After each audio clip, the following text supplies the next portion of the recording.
Book 4. Argument. The breach of the truce, and the first battle. The gods deliberate in council concerning the Trojan War. They agree upon the continuation of it, and Jupiter sends down Minerva to break the truce. She persuades Pandarus to aim an arrow at Menelaus, who is wounded, but cured by Machaon. In the meantime, some of the Trojan troops attack the Greeks. Agamemnon is distinguished in all the parts of a good general. He reviews the troops and exhorts the leaders, some by praises and others by reproof. Nestor is particularly celebrated for his military discipline. The battle joins, and great numbers are slain on both sides. The same day continues through this as through the last book, as it does also through the two following, and almost to the end of the 7th book. The scene is wholly in the field before Troy, and now Olympus' shining gates unfold. The gods, with Jove, assume their thrones of gold. Immortal Hebe, fresh with bloom divine, the golden goblet crowns with purple wine. While the full bowls flow round, the powers employ their careful eyes on long-contended Troy, when Jove, disposed to tempt Saturnia's spleen, thus waked the fury of his partial queen. Two powers divine the son of Atreus aid, imperial Juno, and the martial maid wink with a frown 125, but high in heaven they sit and gaze from far, the tame spectators of his deeds of war. Not thus fair Venus helps her favored knight. The queen of pleasures shares the toils of fight, each danger wards, and constant in her care, saves in the moment of the last despair. Her act has rescued Paris' forfeit life, though great Atrides gained the glorious strife. Then say, ye powers, what signal issue waits to crown this deed, and finish all the fates? Shall heaven by peace the bleeding kingdom spare, or rouse the furies, and awake the war? Yet would the gods for human good provide, Atrides soon might gain his beauteous bride. Still Priam's walls in peaceful honors grow, and through his gates the crowding nations flow. Thus while he spoke, the queen of heaven, enraged, and queen of war, in close consult engaged. Apart they sit, their deep designs employ, and meditate the future woes of Troy.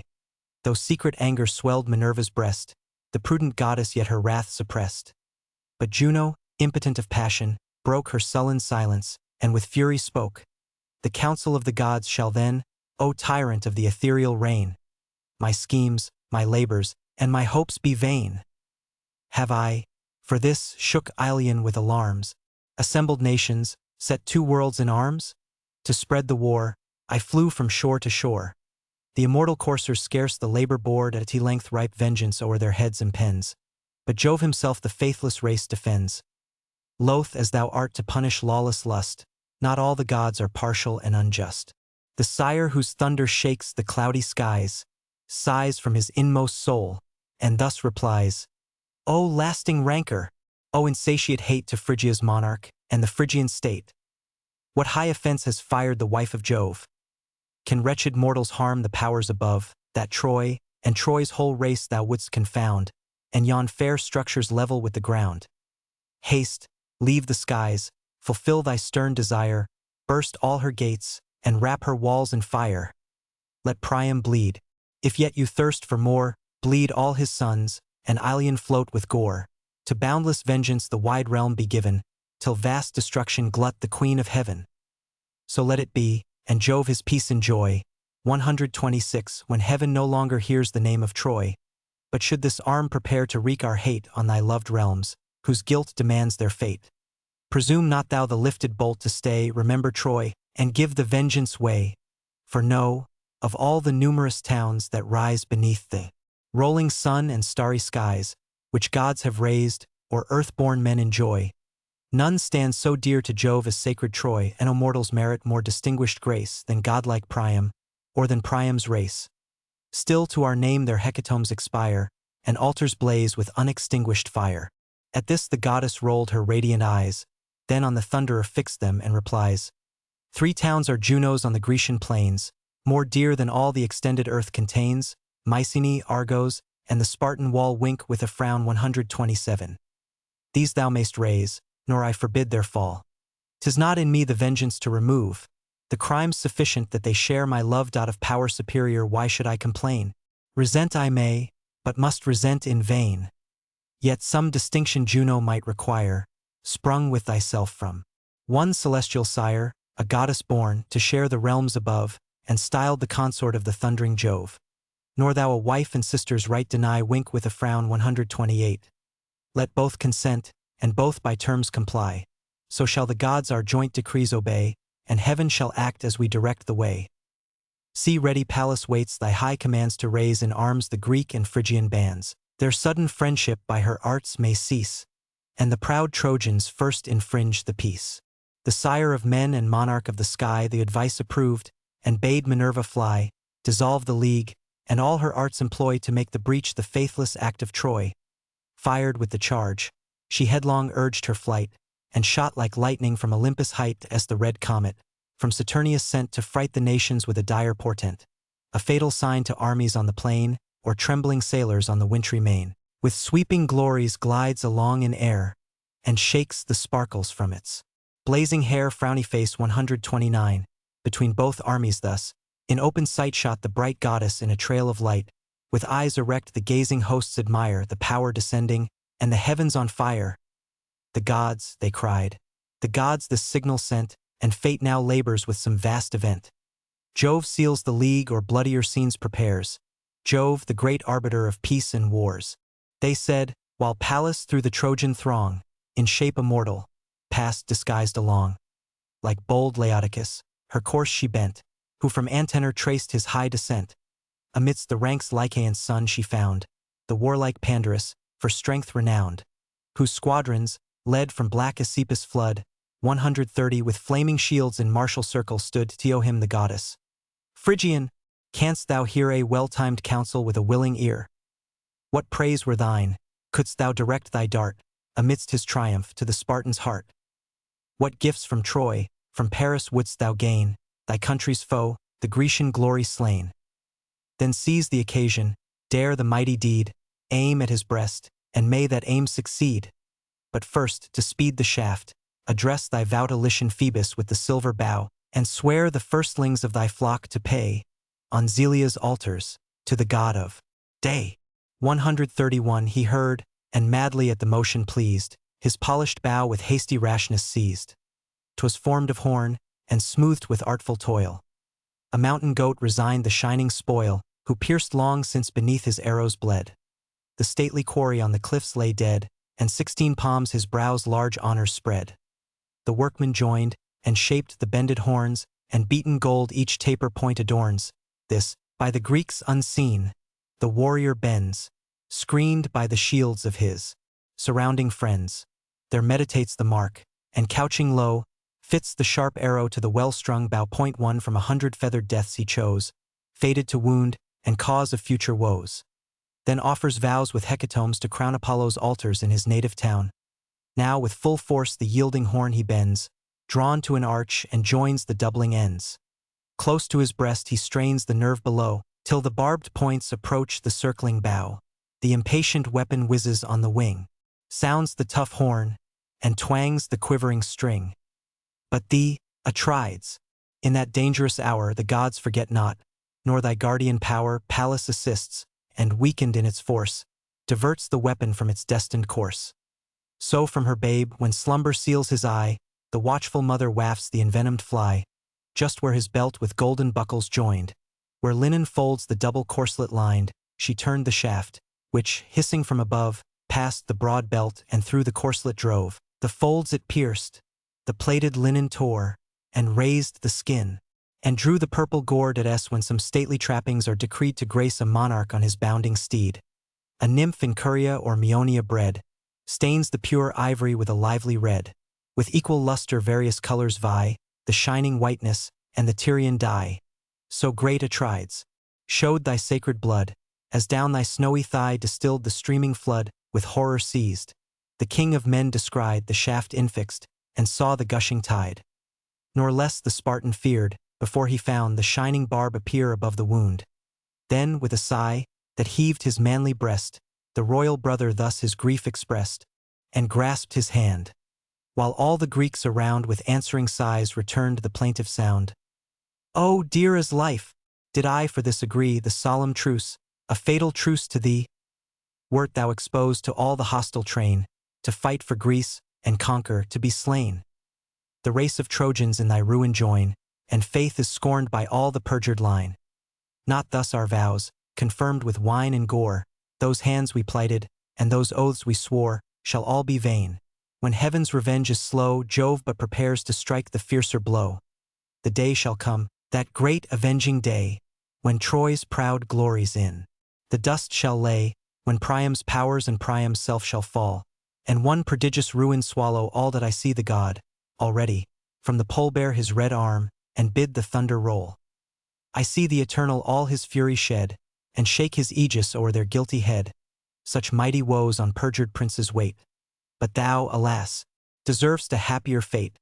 Still must I mourn the period of thy days, and only mourn, without my share of praise. Deprived of thee, the heartless Greeks no more shall dream of conquests on the hostile shore. Troy seized of Helen, and our glory lost, thy bones shall moulder on a foreign coast. While some proud Trojan thus insulting cries, and spurns the dust where Menelaus lies. Such are the trophies Greece from Iliad brings, and such the conquest of her king of kings.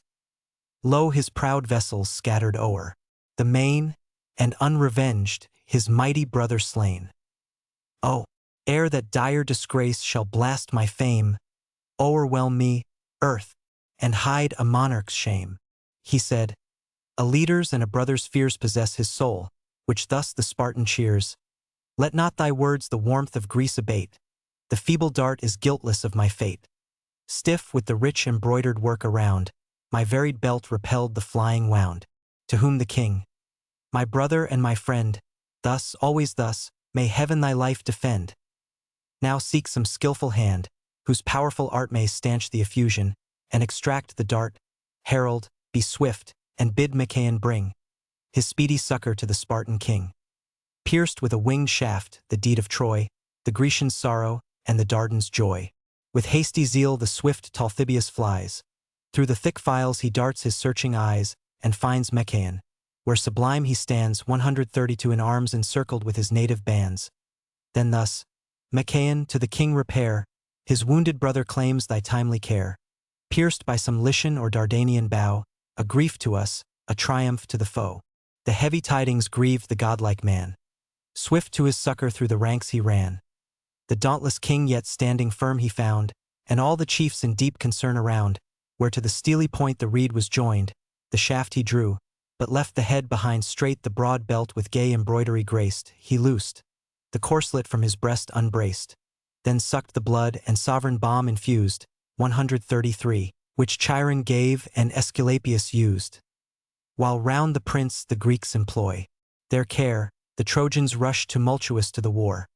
Once more they glitter in refulgent arms, once more the fields are filled with dire alarms.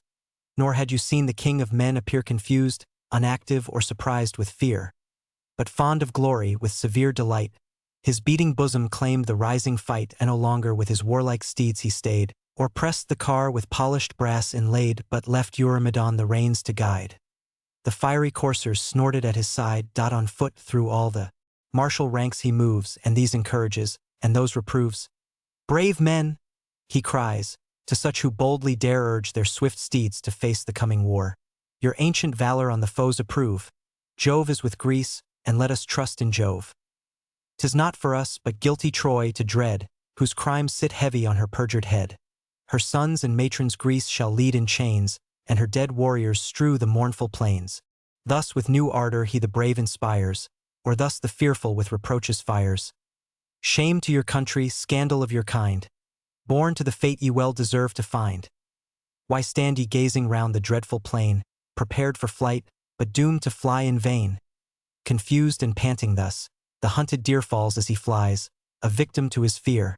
Still must ye wait the foes, and still retire, till yon tall vessels blaze with Trojan fire? Or trust ye, Jove a valiant foe shall chase, to save a trembling, heartless, dastard race?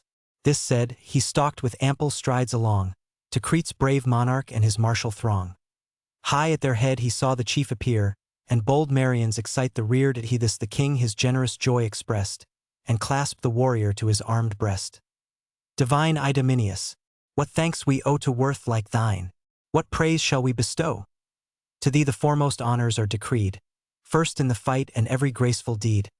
For this, in banquets, when the generous bowls restore our blood, and raise the warriors' souls, though all the rest with stated rules we bound, unmixed, unmeasured, are thy goblets crowned, be still thyself, in arms a mighty name. Maintain thy honors and enlarge thy fame. To whom the Cretan thus his speech addressed: Secure of me, O king, exhort the rest. Fixed to thy side, in every toil I share, thy firm associate in the day of war. But let the signal be this moment given. To mix and fight is all I ask of heaven. The field shall prove how perjuries succeed, and chains or death avenge the impious deed. Charmed with this heat, the king his course pursues, and next the troops of either Ajax views. In one firm orb the bands were ranged around. A cloud of heroes blackened all the ground. Thus from the lofty promontory's brow a swain surveys the gathering storm below. Slow from the main the heavy vapors rise, spread in dim streams, and sail along the skies, till black as night the swelling tempest shows, the cloud condensing as the west wind blows. He dreads the impending storm, and drives his flock to the close covert of an arching rock, such and so thick, the embattled squadrons stood, with spears erect, a moving iron wood. A shady light was shot from glimmering shields, and their brown arms obscured the dusky fields. O heroes, worthy such a dauntless train, whose godlike virtue we but urge in vain, exclaimed the king, who raise your eager bands with great examples, more than loud commands, would the gods but breathe in all the rest such souls as burn in your exalted breast. Soon should our arms with just success be crowned, and Troy's proud walls lie smoking on the ground. Then to the next the general bends his course, wink with a frown his heart exults, and glories in his force. Their reverend Nestor ranks his Pylian bands, and with inspiring eloquence commands. With strictest order sets his train in arms, the chiefs advises, and the soldiers warms. Alastor, Chromius, Haman, round him wait, Bias the good and Pelagon the great. The horse and chariots to the front assigned, the foot, the strength of war, he ranged behind. The middle space suspected troops supply, enclosed by both, nor left the power to fly. He gives command to curb the fiery steed, nor cause confusion, nor the ranks exceed. Before the rest let none too rashly ride. No strength nor skill, but just in time, be tried. The charge once made, no warrior turn the rein, but fight or fall. A firm embodied trained at he whom the fortune of the field shall cast from forth his chariot, mount the next in haste. Nor seek unpractised to direct the car, content with javelins to provoke the war. Our great forefathers held this prudent course, thus ruled their ardor, thus preserved their force. By laws like these immortal conquests made, and earth's proud tyrants low in ashes laid. So spoke the master of the martial art, and touched with transport great Atride's heart. Oh, hadst thou strength to match thy brave desires, and nerves to second what thy soul inspires. But wasting years, that wither human race, exhaust thy spirits, and thy arms unbrace, what once thou wert, O ever mightst thou be, and age the lot of any chief but thee. Thus to the experienced prince Atrides cried. He shook his hoary locks, and thus replied, Well might I wish, could mortal wish renew, 134 that strength which once in boiling youth I knew, such as I was, when Eruthalion, slain beneath this arm, fell prostrate on the plain. But heaven its gifts not all at once bestows, these years with wisdom crowns, with action those. The field of combat fits the young and bold, the solemn counsel best becomes the old. To you the glorious conflict I resign, let sage advice, the palm of age, be mine, he said. With joy the monarch marched before, and found Mnestheus on the dusty shore, with whom the firm Athenian phalanx stands. And next Ulysses, with his subject bands remote their forces lay, nor knew so far the peace infringed, nor heard the sounds of war. The tumult late begun, they stood intent to watch the motion, dubious of the event. The king, who saw their squadrons yet unmoved, with hasty ardor thus the chiefs reproved. Can Peleus' son forget a warrior's part, and fears Ulysses, skilled in every art? Why stand you distant, and the rest expect to mix in combat which yourselves neglect? From you, 'twas hoped among the first to dare the shock of armies, and commence the war. For this your names are called before the rest, to share the pleasures of the genial feast.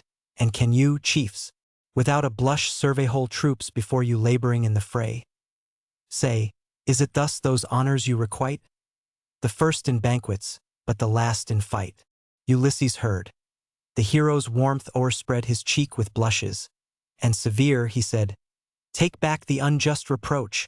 Behold, we stand sheathed in bright arms, and but expect command that if glorious deeds afford thy soul delight, behold me plunging in the thickest fight. Then give thy warrior chief a warrior's due, who dares to act whatever thou darest to view." Struck with his generous wrath, the king replies, "O great in action and in counsel wise with ours, thy care and ardor are the same, nor need I to commend, nor ought to blame, sage as thou art, and learned in humankind. Forgive the transport of a martial mind. Haste to the fight, secure of just amends. The gods that make shall keep the worthy friends."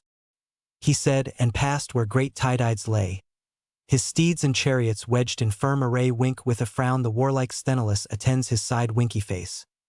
135 To whom with stern reproach the monarch cried, "O son of Tydeus, he whose strength could tame the bounding steed, in arms a mighty name, canst thou, remote, the mingling hosts descry with hands unactive and a careless eye?"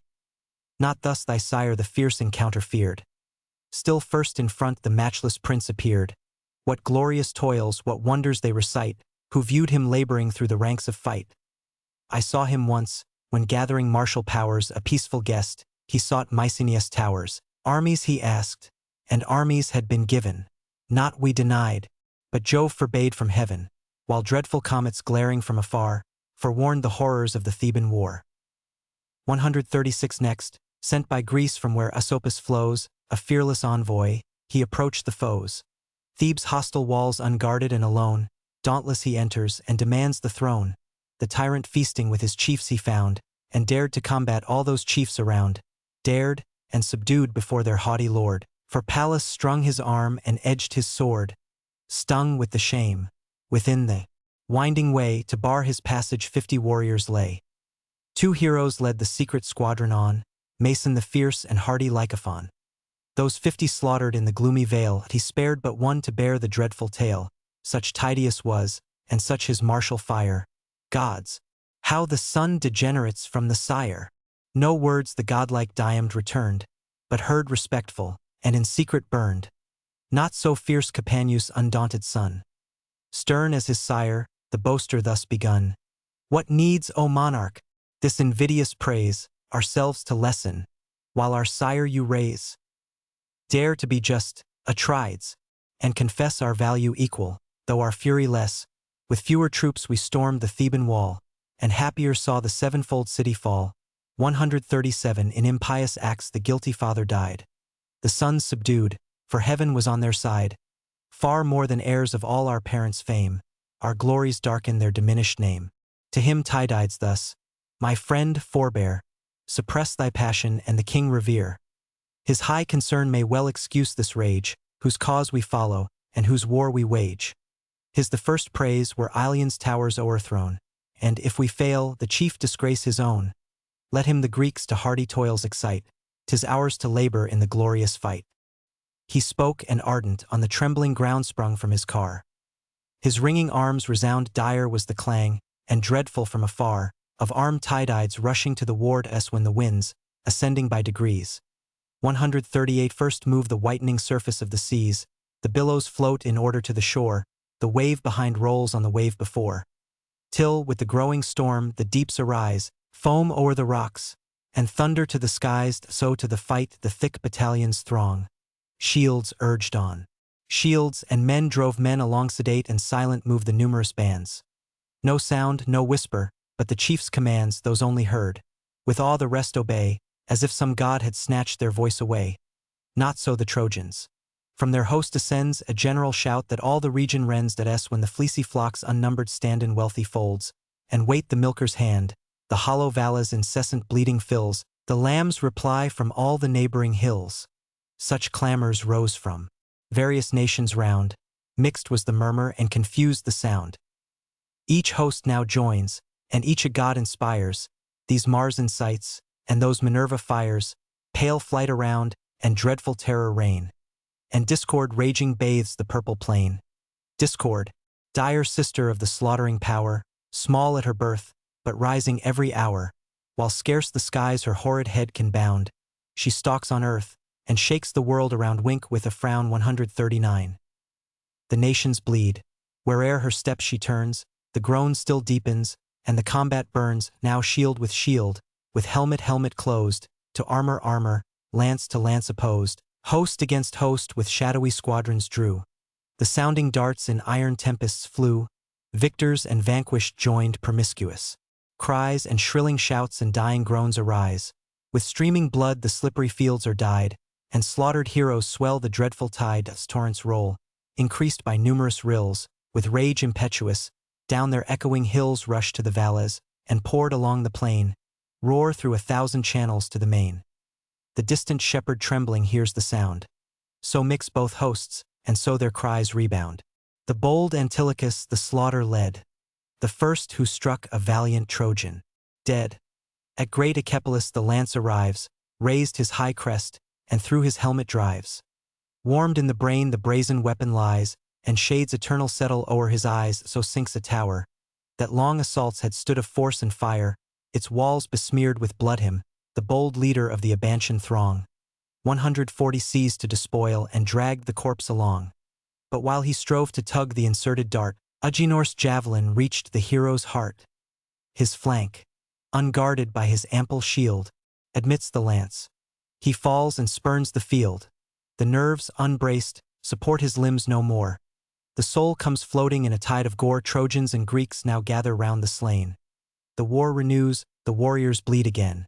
As o'er their prey rapacious wolves engage, man dies on man, and all is blood and rage. In blooming youth fair Simoisius fell, sent by great Ajax to the shades of hell. Fair Simoisius, whom his mother bore amid the flocks on silver Simois' shore. The nymph descending from the hills of Ide, to seek her parents on his flowery side, brought forth the babe, their common care and joy, and thence from Simois named the lovely boy. Short was his date. By dreadful Ajax slain, he falls and renders all their cares in vain. So falls a poplar, that in watery ground raised high the head, with stately branches crowned, felled by some artist with his shining steel, to shape the circle of the bending wheel. Cut down it lies, tall, smooth, and largely spread, with all its beauteous honors on its head there, left a subject to the wind and rain, and scorched by suns, it withers on the plain. Thus pierced by Ajax, Simoisius lies stretched on the shore, and thus neglected dies. At Ajax, Antiphus his javelin threw. The pointed lance with erring fury flew, and Lucus, loved by wise Ulysses, slew. He drops the corpse of Simoisius slain, and sinks a breathless carcass on the plain. This saw Ulysses, and with grief enraged, strode where the foremost of the foes engaged. Armed with his spear, he meditates the wound in act to throw, but cautious looked around, struck at his sight the Trojans backward drew, and trembling heard the javelin as it flew. A chief stood nigh, who from Abydos came, old Priam's son, Democune was his name. The weapon entered close above his ear. Cold through his temples glides the whizzing spear. Wink with a frown 141. With piercing shrieks the youth resigns his breath. His eyeballs darken with the shades of death. Ponderous he falls. His clanging arms resound, and his broad buckler rings against the ground. Seized with affright the boldest foes appear. E'en godlike Hector seems himself to fear. Slow he gave way, the rest tumultuous fled. The Greeks with shouts press on and spoil the dead. But Phoebus now from Ilion's towering height shines forth revealed, and animates the fight. Trojans, be bold and force with force oppose. Your foaming steeds urge headlong on the foes. Nor are their bodies rocks, nor ribbed with steel. Your weapons enter, and your strokes they feel. Have ye forgot what seemed your dread before? The great, the fierce Achilles fights no more. Apollo thus from Ilion's lofty towers, arrayed in terrors, roused the Trojan powers. While war's fierce goddess fires the Grecian foe, and shouts and thunders in the fields below. Then great Diores fell, by doom divine. In vain his valor and illustrious line. At a broken rock the force of Pyrrhus threw, who from cold Enus led the Thracian crew. 142 full on his ankle dropped the ponderous stone, burst the strong nerves, and crashed the solid bone. Supine he tumbles on the crimson sands, before his helpless friends and native bands, and spreads for aid his unavailing hands. The foe rushed furious as he pants for breath, and through his navel drove the pointed death. His gushing entrails smoked upon the ground, and the warm life came issuing from the wound. His lance bold Thoas at the conqueror sent. Deep in his breast above the pap it went, amid the lungs was fixed the winged wood, and quivering in his heaving bosom stood, till from the dying chief, approaching near, the Aetolian warrior tugged his weighty spear, then sudden waved his flaming falchion round, and gashed his belly with a ghastly wound. The corpse now breathless on the bloody plain, to spoil his arms the victor strove in vain. The Thracian bands against the victor pressed, a grove of lances glittered at his breast, stern Thoas, glaring with revengeful eyes, in sullen fury slowly quits the prize. Thus fell two heroes, one the pride of Thrace, and one the leader of the Epean race. Death's sable shade at once o'ercast their eyes. In dust they vanquished, and the victor lies. With copious slaughter all the fields are red, and heaped with growing mountains of the dead. Had some brave chief this martial scene beheld, by Pallas guarded through the dreadful field, might darts be bid to turn their points away, and swords around him innocently play. The war's whole art with wonder had he seen, and counted heroes where he counted in. So fought each host, with thirst of glory fired, and crowds on crowds triumphantly expired. Book v. Argument. The acts of Diomed. Diomed, assisted by Pallas, performs wonders in this day's battle. Pandarus wounds him with an arrow, but the goddess cures him, enables him to discern gods from mortals, and prohibits him from contending with any of the former, excepting Venus. Aeneas joins Pandarus to oppose him. Pandarus is killed, and Aeneas in great danger but for the assistance of Venus, who, as she is removing her son from the fight, is wounded on the hand by Diomed. Apollo seconds her in his rescue, and at length carries off Aeneas to Troy, where he is healed in the temple of Pergamus. Mars rallies the Trojans, and assists Hector to make a stand. In the meantime Aeneas is restored to the field, and they overthrow several of the Greeks. Among the rest Tlepolemus is slain by Sarpedon. Juno and Minerva descend to resist Mars. The latter incites Diomed to go against that god. He wounds him and sends him groaning to heaven. The first battle continues through this book. The scene is the same as in the former, but Pallas now tie-dyed soul inspires. 143 fills with her force, and warms with all her fires, above the Greeks his deathless fame to raise, and crown her hero with distinguished praise. High on his helm celestial lightnings play. His beamy shield emits a living ray. The unwearied blaze incessant streams supplies, like the red star that fires the autumnal skies, when fresh he rears his radiant orb to sight, and, bathed in ocean, shoots a keener light. Such glories Pallas on the chief bestowed, such from his arms the fierce effulgence flowed. Onward she drives him, furious to engage, where the fight burns, and where the thickest rage. The sons of Dares first the combat sought, a wealthy priest, but rich without a fault. In Vulcan's fane the father's days were led, the sons to toils of glorious battle bred. These singled from their troops the fight maintain, these, from their steeds tie-dyed on the plain. Fierce for renown the brother chiefs draw near, and first, bold Phegeus cast his sounding spear, which o'er the warrior's shoulder took its course, and spent in empty air its erring force. Not so, Tydides, flew thy lance in vain, but pierced his breast, and stretched him on the plain. Seized with unusual fear, Idaeus fled, left the rich chariot, and his brother dead, and had not Vulcan lent celestial aid. He too had sunk to death's eternal shade. But in a smoky cloud the god of fire preserved the sun. In pity to the sire, the steeds and chariot, to the navy led, increased the spoils of gallant Diomed.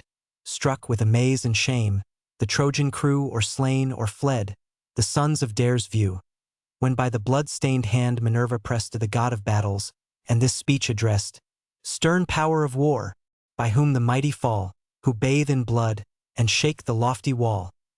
Let the brave chiefs their glorious toils divide, and whose the conquest mighty Jove decide, while we from interdicted fields retire, nor tempt the wrath of heaven's avenging sire. Her words allay the impetuous warrior's heat, the god of arms and martial made retreat.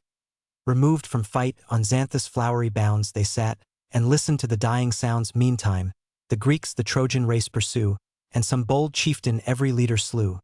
First Odius falls and bites the bloody sand, his death ennobled by Atrides' hand. As he to flight his wheeling car addressed, the speedy javelin drove from back to breast. At end dust the mighty Halizonian lay.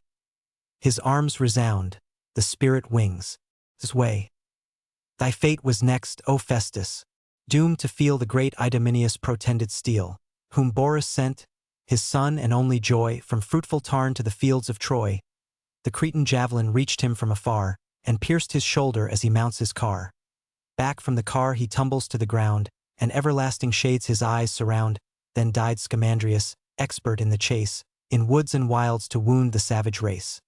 Diana taught him all her sylvan arts, to bend the bow and aim unerring darts. But vainly here Diana's arts he tries, the fatal lance arrests him as he flies. From Menelaus' arm the weapon sent, through his broad back and heaving bosom went. Down sinks the warrior with a thundering sound. His brazen armor rings against the ground. Next artful Pheroclus untimely fell. Bold Marion sent him to the realms of hell. Thy father's skill, O Pheroclus, was thine, the graceful fabric and the fair design. For loved by Pallas, Pallas did impart to him the shipwrights and the builder's art. Beneath his hand the fleet of Paris rose, the fatal cause of all his country's woes. But he, the mystic will of heaven unknown, nor saw his country's peril, nor his own, the hapless artist, while confused he fled, the spear of Marion mingled with the dead, through his right hip, with forceful fury cast, between the bladder and the bone it passed. Prone on his knees he falls with fruitless cries, and death in lasting slumber seals his eyes. From Medja's force the swift Pedaeus fled, Antenor's offspring from a foreign bed, whose generous spouse, Theodore, heavenly fair, nursed the young stranger with a mother's care. How vain those cares, when Medja's in the rear full in his nape infixed the fatal spear. Swift through his crackling jaws the weapon glides, and the cold tongue and grinning teeth divides. Then died Hypsenor, generous and divine, sprung from the brave Dolopian's mighty line, who near adored Scamander made abode, priest of the stream, and honored as a god. On him, amidst the flying numbers found, Eurypylus inflicts a deadly wound. On his broad shoulders fell the forceful brand. Thence glancing downwards, lopped his holy hand, which stained with sacred blood the blushing sand. Down sunk the priest. The purple hand of death closed his dim eye, and fate suppressed his breath. Thus toiled the chiefs, in different parts engaged, in every quarter fierce Tydides raged. Amid the Greek, amid the Trojan train, wrapped through the ranks he thunders o'er the plain. Now here, now there, he darts from place to place, pours on the rear or lightens in their face. Thus from high hills the torrents swift and strong deluge whole fields, and sweep the trees along. Through ruined moles the rushing wave resounds, o'erwhelms the bridge, and bursts the lofty bounds. The yellow harvests of the ripened year and flatted vineyards, one sad waste appear. 144. While Jove descends in sluicy sheets of rain, and all the labors of mankind are vain, so raged Tydides, boundless in his ire, drove armies back and made all Troy retire. With grief the leader of the Lycian band saw the wide waste of his destructive hand. His bended bow against the chief he drew, swift to the mark the thirsty arrow flew, whose forky point the hollow breastplate tore, deep in his shoulder pierced, and drank the gore. The rushing stream his brazen armor dyed, while the proud archer thus exulting cried, "Hither, ye Trojans, hither drive your steeds, lo! By our hand the bravest Grecian bleeds. Not long the deathful dart he can sustain, or Phoebus urged me to these fields in vain." So spoke he, boastful. But the winged dart stopped short of life, and mocked the shooter's art. The wounded chief, behind his car retired, the helping hand of Sthenelus required. Swift from his seat he leaped upon the ground, and tugged the weapon from the gushing wound. When thus the king his guardian power addressed, the purple current wandering o'er his vest, "O progeny of Jove, unconquered maid! If e'er my godlike sire deserved thy aid, if e'er I felt thee in the fighting field, now, goddess, now, thy sacred succor yield, that'll give my lance to reach the Trojan knight, whose arrow wounds the chief thou guardst in fight, and lay the boaster groveling on the shore, that vaunts these eyes shall view the light no more." Thus prayed Tydides, and Minerva heard, his nerves confirmed, his languid spirits cheered.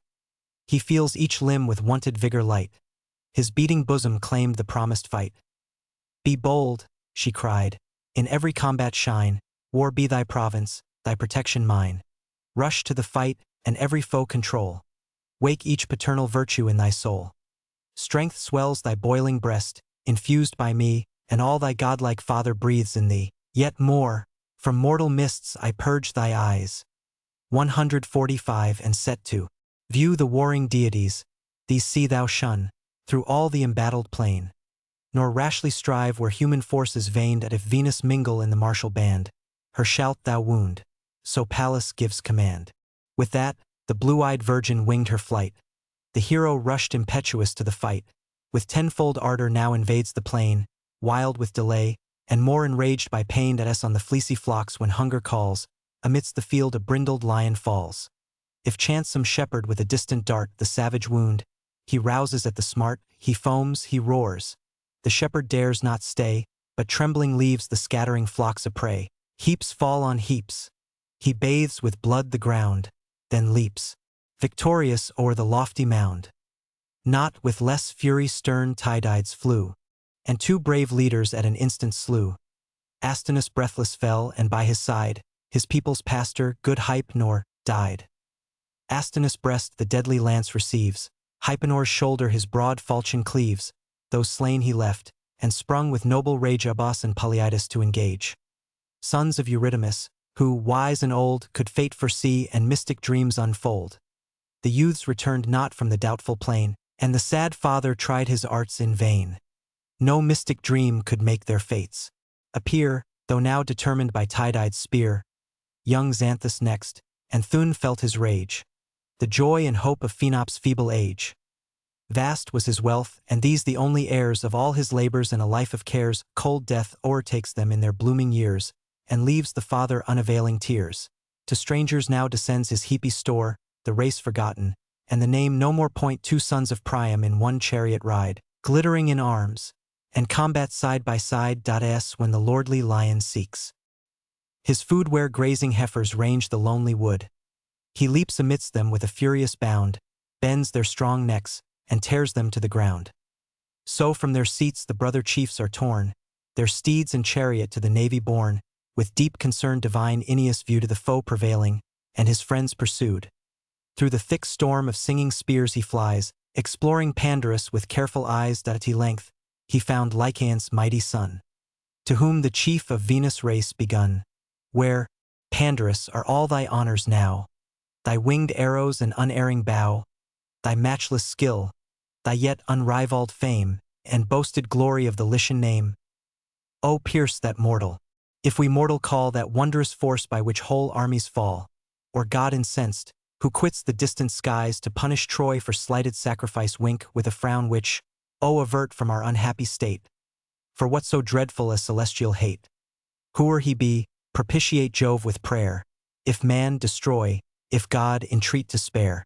To him the Lycian, whom your eyes behold, if right I judge, is Dium the bold. Such coursers whirl him o'er the dusty field, so towers his helmet, and so flames his shield. That if 'tis a god, he wears that chief's disguise. Or if that chief, some guardian of the skies, involved in clouds, protects him in the fray, and turns unseen the frustrate dart away. I winged an arrow, which not idly fell, the stroke had fixed him to the gates of hell. And, but some god, some angry god withstands, his fate was due to these unerring hands. Skilled in the bow, on foot I sought the war, nor joined swift horses to the rapid car. 10 polished chariots I possessed at home, and still they grace Lycaon's princely dome. Their veiled and spacious coverlets they stand, and twice 10 coursers wait their lord's command. The good old warrior bade me trust to these, when first for Troy I sailed the sacred seas. In fields, aloft, the whirling car to guide, and through the ranks of death triumphant ride. But vain with youth, and yet to thrift inclined, I heard his counsels with unheedful mind, and thought the steeds, your large supplies unknown, might fail of forage in the straitened town. So took my bow and pointed darts in hand, and left the chariots in my native land. Too late, O friend, my rashness I deplore. These shafts, once fatal, carry death no more. Tydeus and Atreus' sons their points have found, and undissembled gore pursued the wound, and in vain they bleed. This unavailing bow serves, not to slaughter, but provoke the an evil hour. These bended horns I strung, and seized the quiver where it idly hung. Cursed be the fate that sent me to the field, without a warrior's arms, the spear and shield. If e'er with life I quit the Trojan plain, if e'er I see my spouse and sire again, this bow, unfaithful to my glorious aims, broke by my hand, shall feed the blazing flames. To whom the leader of the Dardan race, be calm, nor Phoebus' honored gift disgrace. the distant dart be praised, though here we need the rushing chariot and the bounding steed. Against yon hero let us bend our course, and hand to hand, encounter force with force. Now mount my seat, and from the chariot's height observe my father's steeds, renowned in fight. Practiced alike to turn, to stop, to chase, to dare the shock or urge the rapid race. Secure with these, through fighting fields we go, or safe to Troy if Jove assist the foe. Haste, seize the whip, and snatch the guiding rein. The warrior's fury let this arm sustain. Or, if to combat thy bold heart incline, take thou the spear, the chariot's care be mine. O Prince, Lycaon's valiant son replied, as thine the steeds, be thine the task to guide. The horses, practised to their lord's command, shall bear the rein and answer to thy hand. But if, unhappy, we desert the fight, thy voice alone can animate their flight. Else shall our fates be numbered with the dead, and these, the victor's prize, in triumph led, thine be the guidance. Then, with spear and shield myself will charge this terror of the field.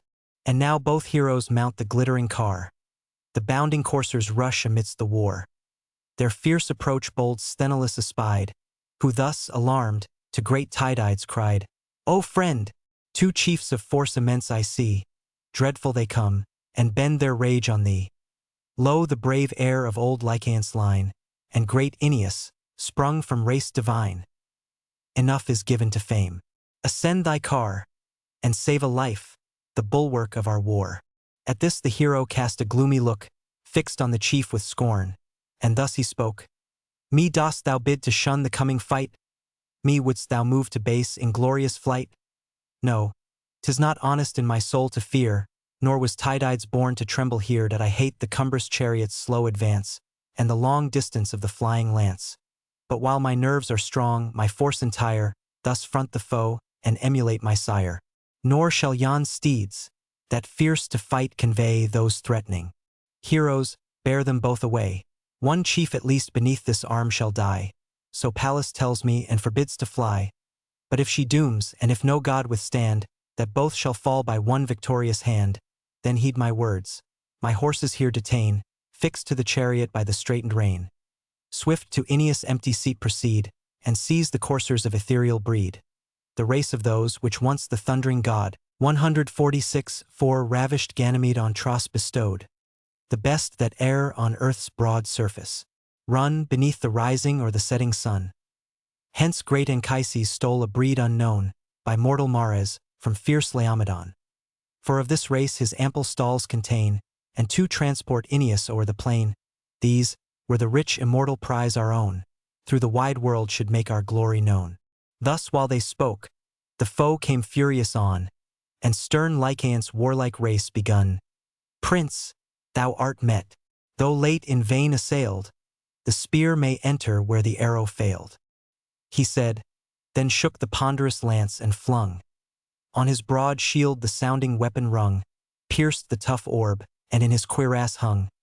He bleeds, the pride of Greece, the boaster cries. Our triumph now, the mighty warrior lies. Mistaken vaunter, Diomed replied, winky face, thy dart has erred, and now my spear be tried. Escape not both. One, headlong from his car, with hostile blood shall glut the god of war. He spoke, and rising hurled his forceful dart, which, driven by Pallas, pierced a vital part. Full in his face it entered, and betwixt the nose and eyeball the proud Lycian fixed. Crashed all his jaws and cleft the tongue within, till the bright point looked out beneath the chin. Headlong he falls, his helmet knocks the ground. Earth groans beneath him, and his arms resound. The starting coursers tremble with affright. The soul indignant seeks the realms of night. Datio guard his slaughtered friend. Aeneas flies, his spear extending where the carcass lies. Watchful he wheels, protects it every way, as the grim lion stalks around his prey. O'er the fallen trunk his ample shield displayed. He hides the hero with his mighty shade, and threats aloud. The Greeks with longing eyes behold at distance, but forbear the prize. Then fierce Tydides stoops, and from the fields, heaved with vast force, a rocky fragment wields. Not two strong men the enormous weight could raise, such men as live in these degenerate days. Frowny face 147. He swung it round, and, gathering strength to throw, discharged the ponderous ruin at the foe. Where to the hip the inserted thigh unites, Full on the bone the pointed marble lights. Through both the tendons broke the rugged stone, and stripped the skin, and cracked the solid bone, sunk on his knees, and staggering with his pains, his falling bulk his bended arm sustains. Lost in a dizzy mist the warrior lies. A sudden cloud comes swimming o'er his eyes, there the brave chief, who mighty numbers swayed, oppressed had sunk to death's eternal shade, but heavenly Venus, mindful of the love she bore, Anchises in the Idaean grove, his danger views with anguish and despair, and guards her offspring with a mother's care. About her much-loved son her arms she throws, her arms whose whiteness match the falling snows. Screen from the foe behind her shining veil, the swords wave harmless, and the javelins fail. Safe through the rushing horse and feathered flight of sounding shafts, she bears him from the fight, nor Sthenelus, with unassisting hands, remained unheedful of his lord's commands. His panting steeds, removed from out the war, he fixed with straitened traces to the car, next, rushing to the Dardan spoil, detains the heavenly coursers with the flowing manes. These in proud triumph to the fleet conveyed, no longer now a Trojan lord obeyed, that charge to bold Deipolus he gave, whom most he loved, as brave men love the brave. Then mounting on his car, resumed the rein, and followed where Tydides swept the plain meanwhile. His conquest ravished from his eyes, the raging chief in chase of Venus flies. No goddess she, commissioned to the field, like Pallas dreadful with her sable shield, or fierce Bellona thundering at the wall, while flames ascend and mighty ruins fall. He knew soft combats suit the tender dame, new to the field, and still a foe to fame. Through breaking ranks his furious course he bends, and at the goddess his broad lance extends. Through her bright veil the daring weapon drove, the ambrosial veil which all the graces wove. Her snowy hand the razing steel profaned, and the transparent skin with crimson stained. From the clear vein a stream immortal flowed, such stream as issues from a wounded god wink, with a frown 148 pure emanation, uncorrupted flood. Unlike our gross, diseased, terrestrial blood's sad face, for not the bread of man their life sustains, nor wine's inflaming juice supplies their veins. With tender shrieks the goddess filled the place, and dropped her offspring from her weak embrace. Him Phoebus took.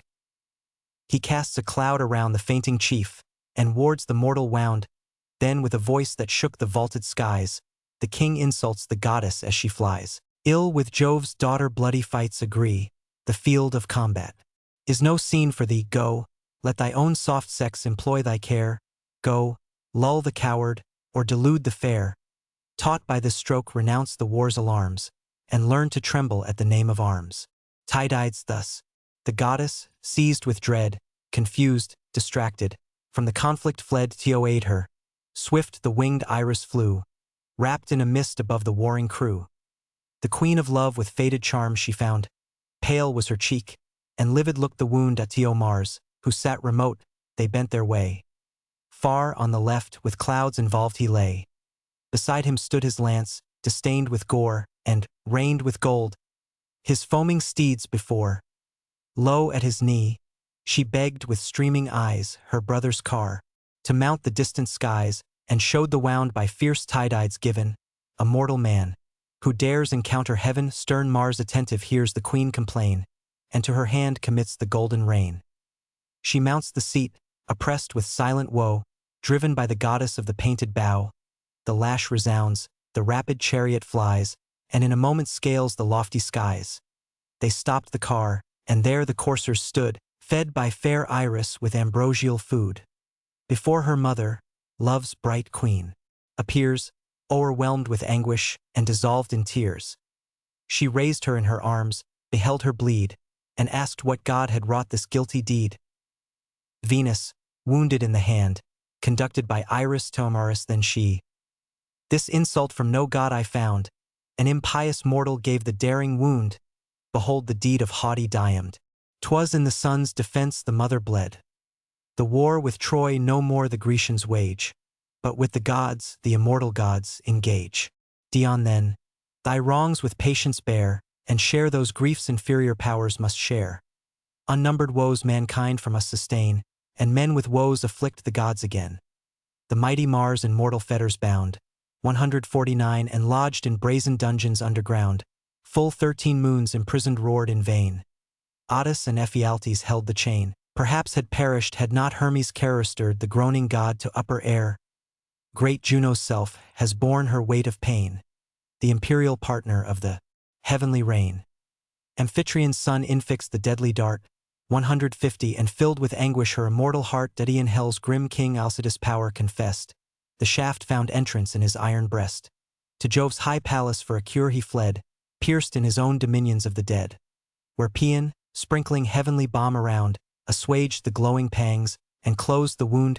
Rash, impious man, to stain the blessed abodes, and drench his arrows in the blood of gods.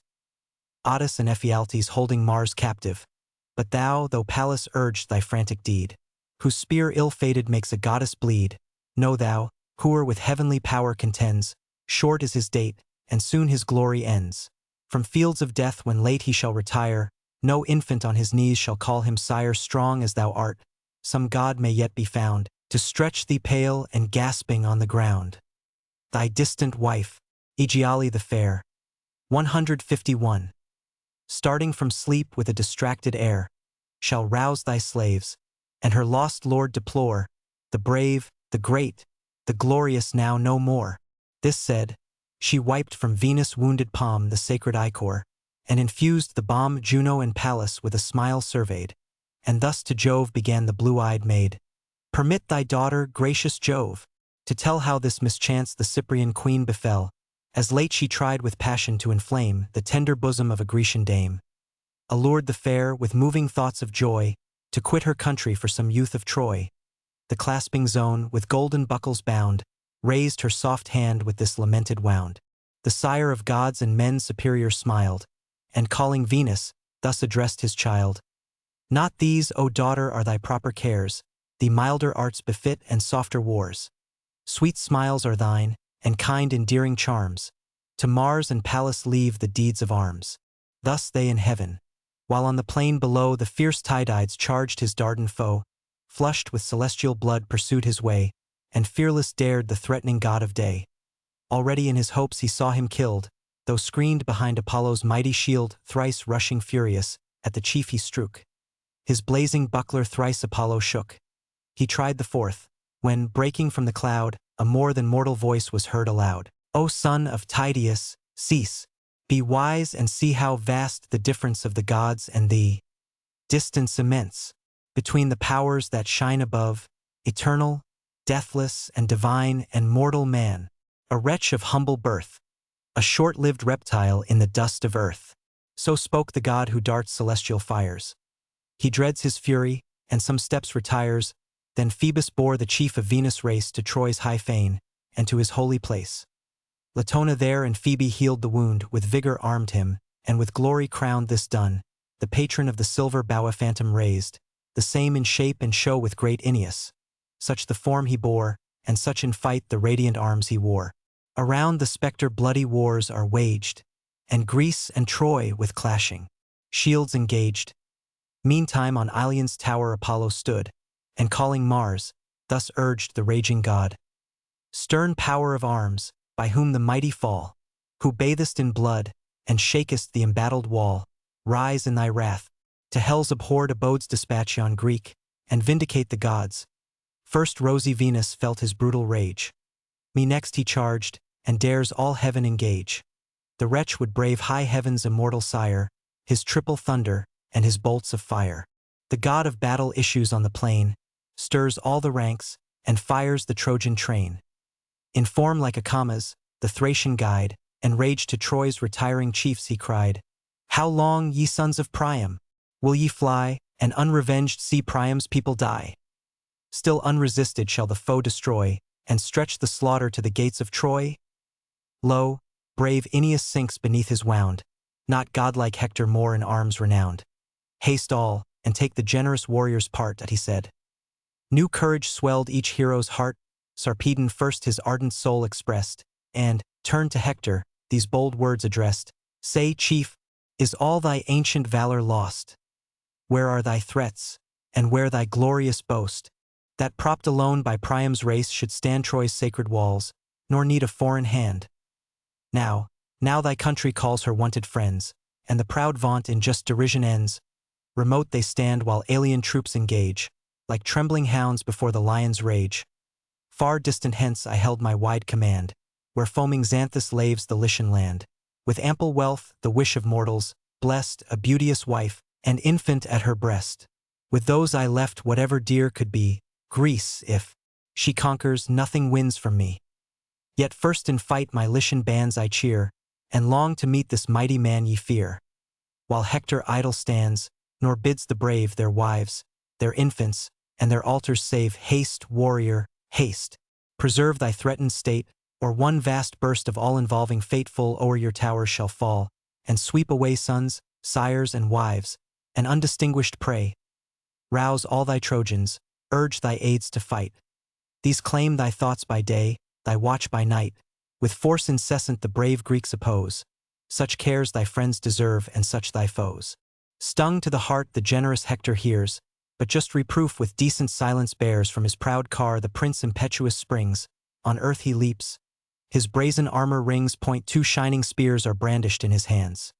Thus armed, he animates his drooping bands, revives their ardor, turns their steps from flight, and wakes anew the dying flames of fight. They turn, they stand. The Greeks their fury dare, condense their powers, and wait the growing war. S when, on Ceres' sacred floor, they Swain spreads the wide fan to clear the golden grain, and the light chaff, before the breeze is born, ascends in clouds from off the heapy corn.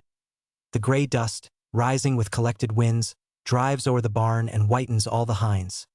So white with dust the Grecian host appears, from trampling steeds and thundering charioteers. The dusky clouds from labored earth arise, and roll in smoking volumes to the skies. Mars hovers o'er them with his sable shield, and adds new horrors to the darkened field. Pleased with his charge and ardent to fulfill, in Troy's defense, Apollo's heavenly will. Soon as from fight the blue-eyed maid retires, each Trojan bosom with new warmth he fires, and now the god, from forth his sacred fane, produced Aeneas to the shouting train. Alive, unharmed, with all his peers around, erect he stood, and vigorous from his wound. Inquiries none they made. The dreadful day no pause of words admits, no dull delay. Fierce discord storms. Apollo loud exclaims. Fame calls. Mars thunders. And the fields in flames, stern Diomede with either Ajax stood, and great Ulysses, bathed in hostile blood, embodied close. The laboring Grecian train the fiercest shock of charging hosts sustain. Unmoved and silent, the whole war they wait serenely dreadful, and as fixed as fate so when the embattled clouds in dark array, along the skies their gloomy lines display. When now the north his boisterous rage has spent, and peaceful sleeps the liquid element. The low-hung vapors, motionless and still, rest on the summits of the shaded hill, till the mass scatters as the winds arise, dispersed and broken through the ruffled skies. Nor was the general wanting to his train. From troop to troop he toils through all the plain. Ye Greeks, be men, the charge of battle bear, your brave associates and yourselves revere. Let glorious acts more glorious acts inspire, and catch from breast to breast the noble fire. On valor's side the odds of combat lie. The brave live glorious or lamented die. The wretch who trembles in the field of fame meets death, and worse than death, eternal shame. These words he seconds with his flying lance, to meet whose point was strong Decune's chance. Aeneas' friend, and in his native place honored and loved like Priam's royal race. Long had he fought the foremost in the field, but now the monarch's lance pierced his shield. His shield too weak the furious dart to stay, through his broad belt the weapon forced its way. The grisly wound dismissed his soul to hell, his arms around him rattled as he fell. Then fierce Aeneas, brandishing his blade, in dust, Orsilochus and Crethan laid, whose sire Diocleus, wealthy, brave and great, in well-built ferry held his lofty seat. Frowny face 152 sprung from Alpheus' plenteous stream, that yields increase of harvests to the Pylian fields. He got Orsilochus, Diocleus he, and these descended in the third degree. Too early expert in the martial toil, in sable ships they left their native soil, to avenge Atrides. Now, untimely slain, they fell with glory on the Phrygian plain. So two young mountain lions, nursed with blood in deep recesses of the gloomy wood, rush fearless to the plains, and uncontrolled depopulate the stalls and waste the fold. Till pierced at distance from their native den, o'erpowered they fall beneath the force of men. Prostrate on earth their beauteous bodies lay, like mountain firs, as tall and straight as they great Menelaus views with pitying eyes, lifts his bright lance, and at the victor flies. Mars urged him on. Yet, ruthless in his hate, the god but urged him to provoke his fate, that he thus advancing. Nestor's valiant son shakes for his danger, and neglects his own. Struck with the thought, should Helen's lord be slain, and all his country's glorious labors vain. Already met, the threatening heroes stand. The spears already tremble in their hand. In rushed Antilochus, his aid to bring, and fall or conquer by the Spartan king. These seen, the Dardan backward turned his course, brave as he was, and shunned unequal force. The breathless bodies to the Greeks they drew, then mix in combat, and their toils renew. First Pylaemenes, great in battle, bled, who sheathed in brass the Paphlagonians led. Atrides marked him where sublime he stood. Fixed in his throat the javelin drank his blood. The faithful Mydon, as he turned from fight his flying coursers, sunk to endless night. A broken rock by Nestor's son was thrown. His bended arm received the falling stone. From his numbed hand the ivory-studded reins, dropped in the dust, are trailed along the plains. Meanwhile his temples feel a deadly wound. He groans in death and ponderous sinks to ground. Deep drove his helmet in the sands, and there the head stood fixed, the quivering legs in air, till trampled flat beneath the courser's feet.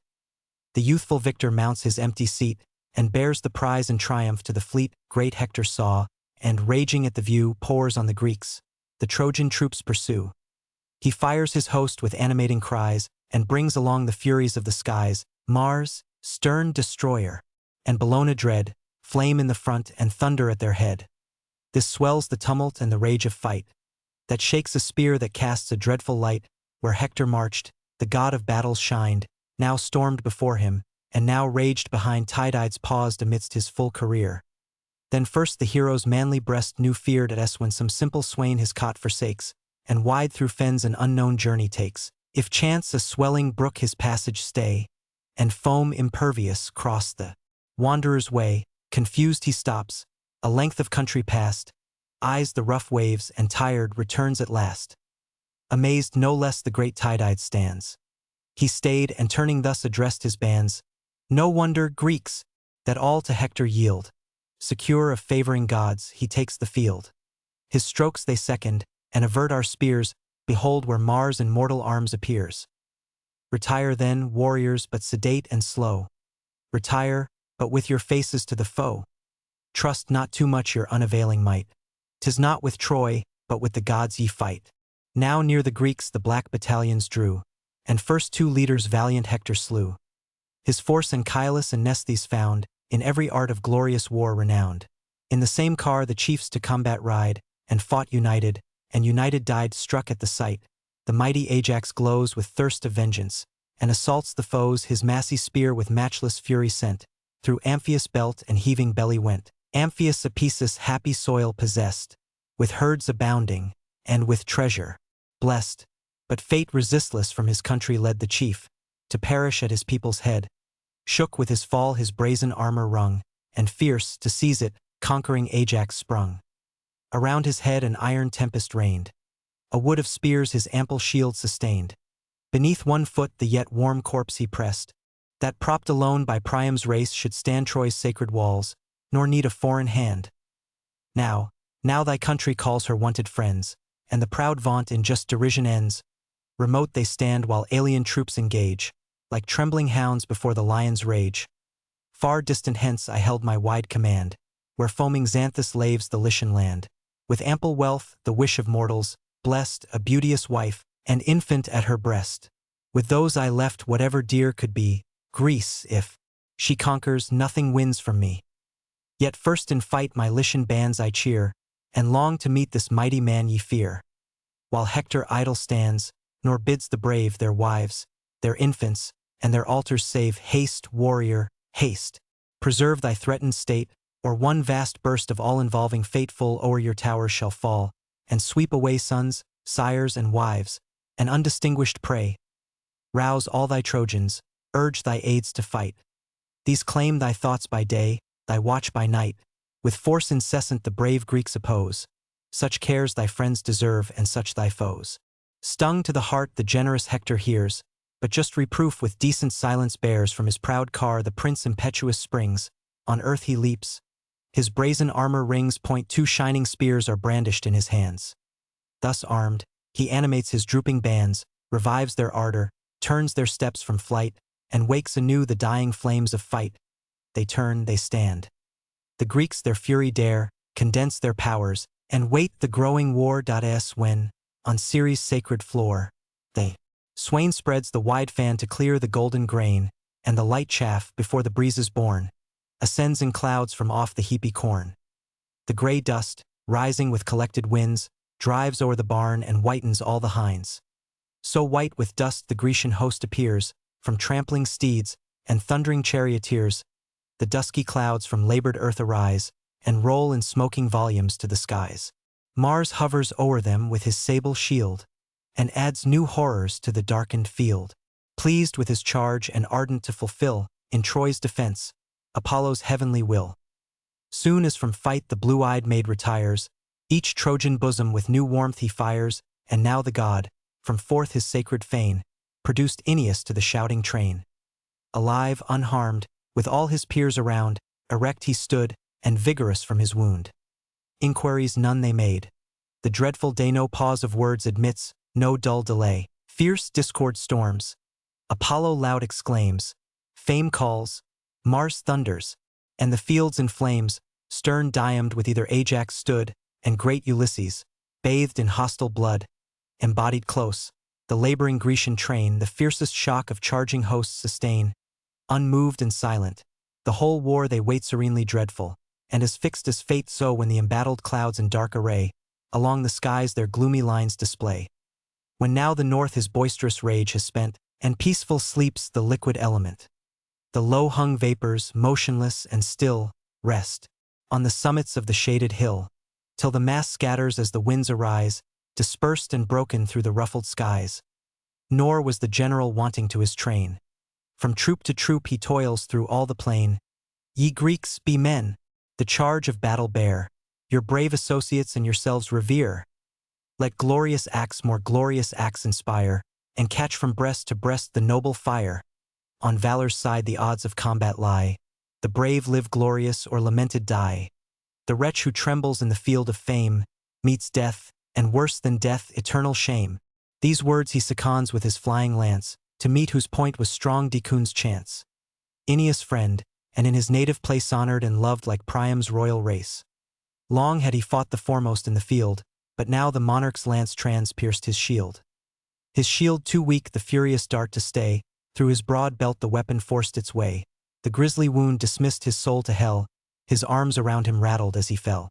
Then fierce Aeneas, brandishing his blade, in dust, Orsilochus and Crethan laid, whose sire Diocleus, wealthy, brave and great, in well-built ferry held his lofty seat. Frowny face 152 sprung from Alpheus' plenteous stream, that yields increase of harvests to the Pylian fields. He got Orsilochus, Diocleus he, and these descended in the 3rd degree. Too early expert in the martial toil, in sable ships they left their native soil to avenge Atrides. Now, untimely slain, they fell with glory on the Phrygian plain. So 2 young mountain lions, nursed with blood in deep recesses of the gloomy wood, rush fearless to the plains, and uncontrolled depopulate the stalls and waste the fold. Till pierced at distance from their native den, o'erpowered they fall beneath the force of men.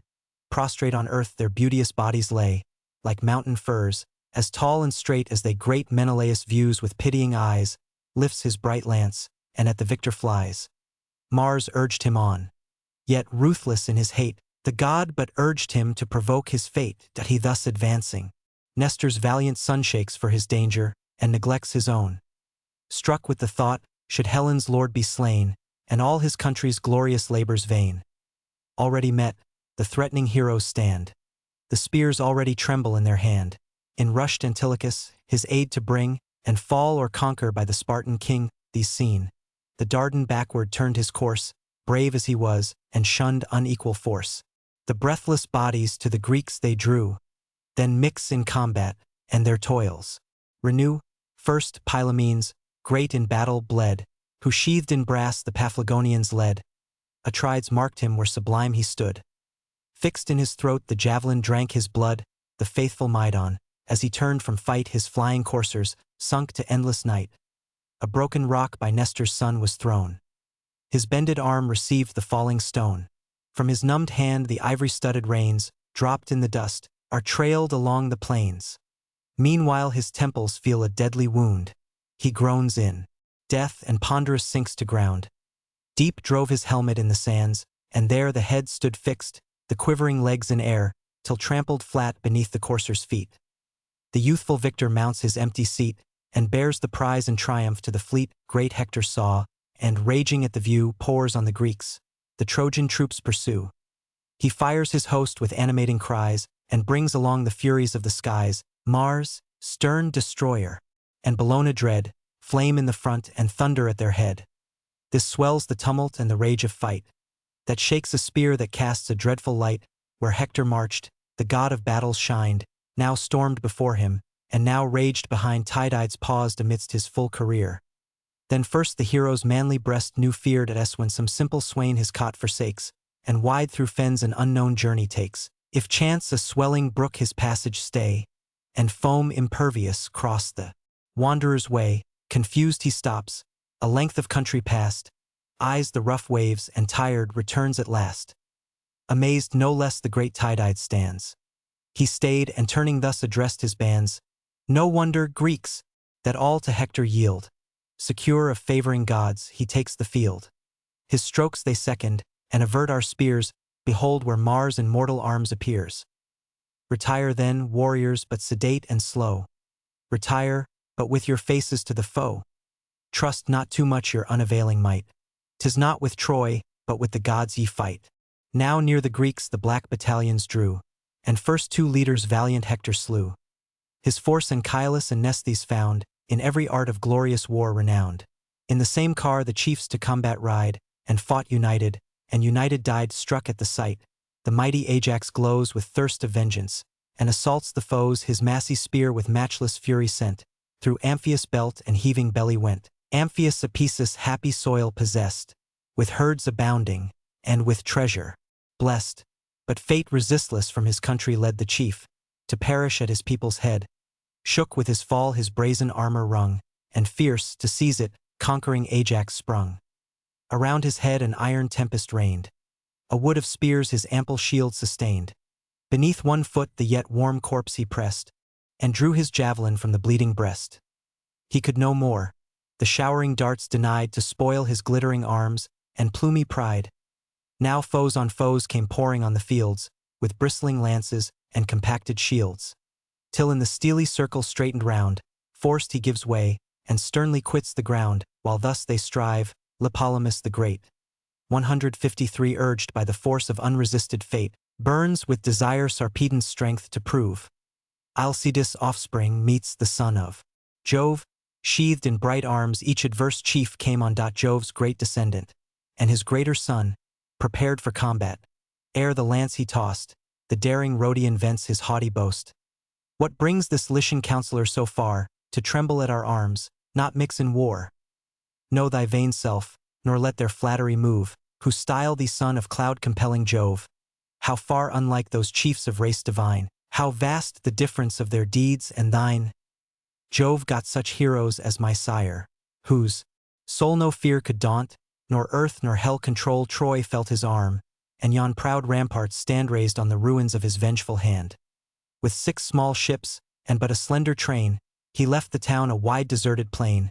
But what art thou, who deedless look'st around, while unrevenged thy Lycians bite the ground? Small aid to Troy thy feeble force can be. But wert thou greater, thou must yield to me. Pierced by my spear, to endless darkness go. I make this present to the shades below. The son of Hercules, the Rhodian guide, thus haughty spoke.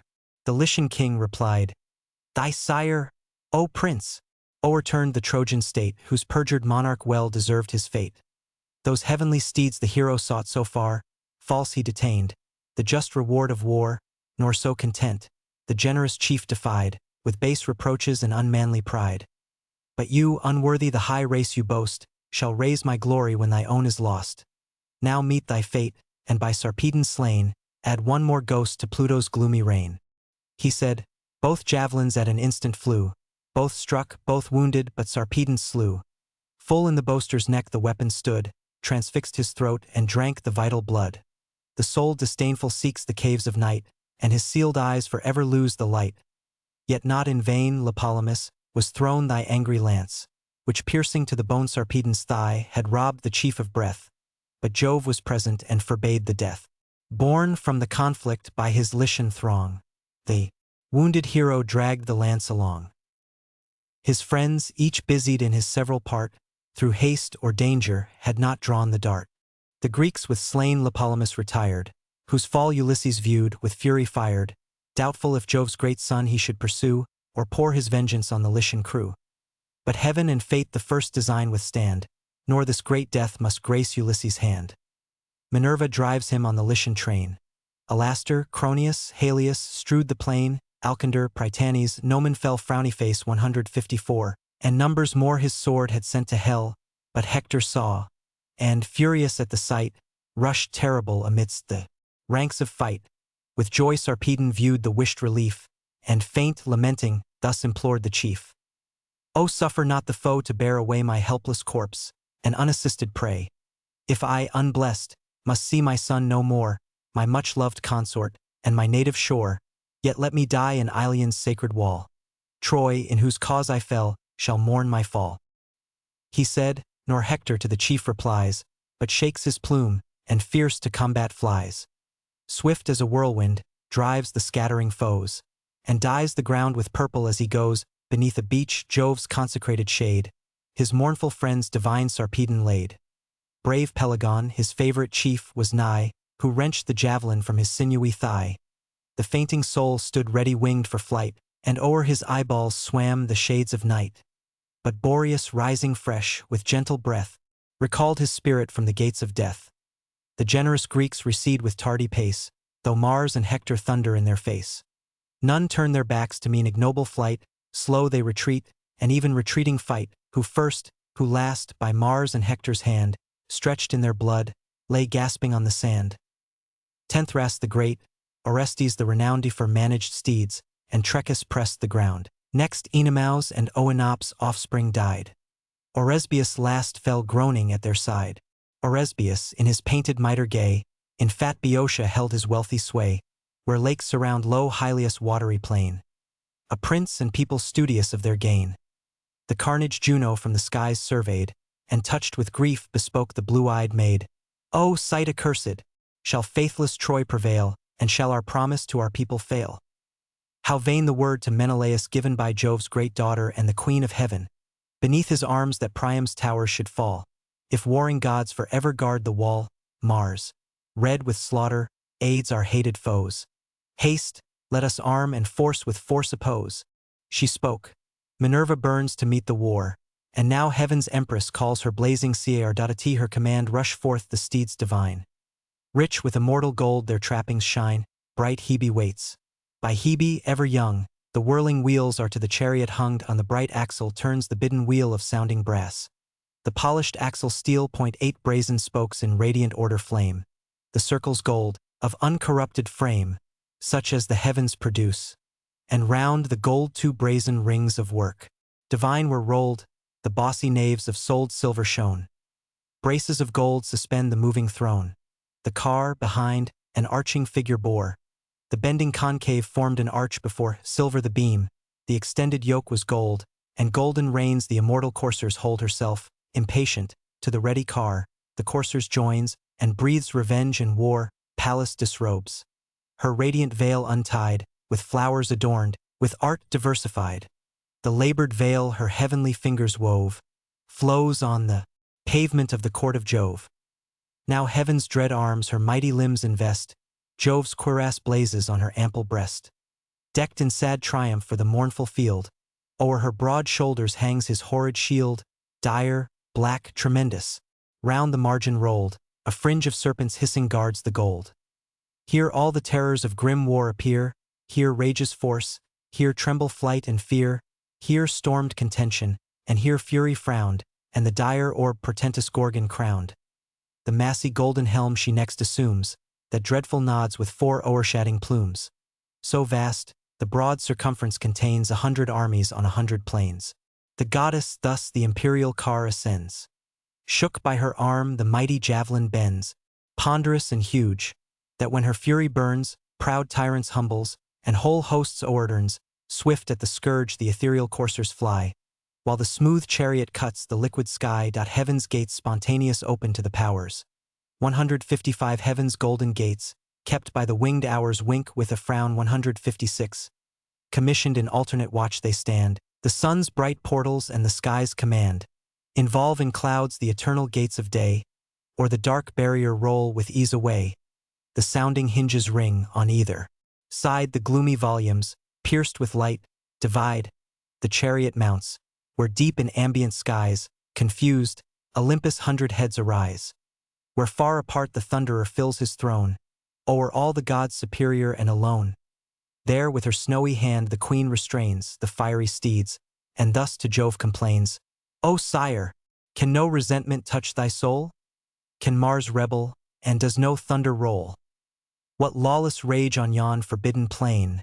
What rash destruction, and what heroes slain? Venus and Phoebus with the dreadful bow smile on the slaughter, and enjoy my woe.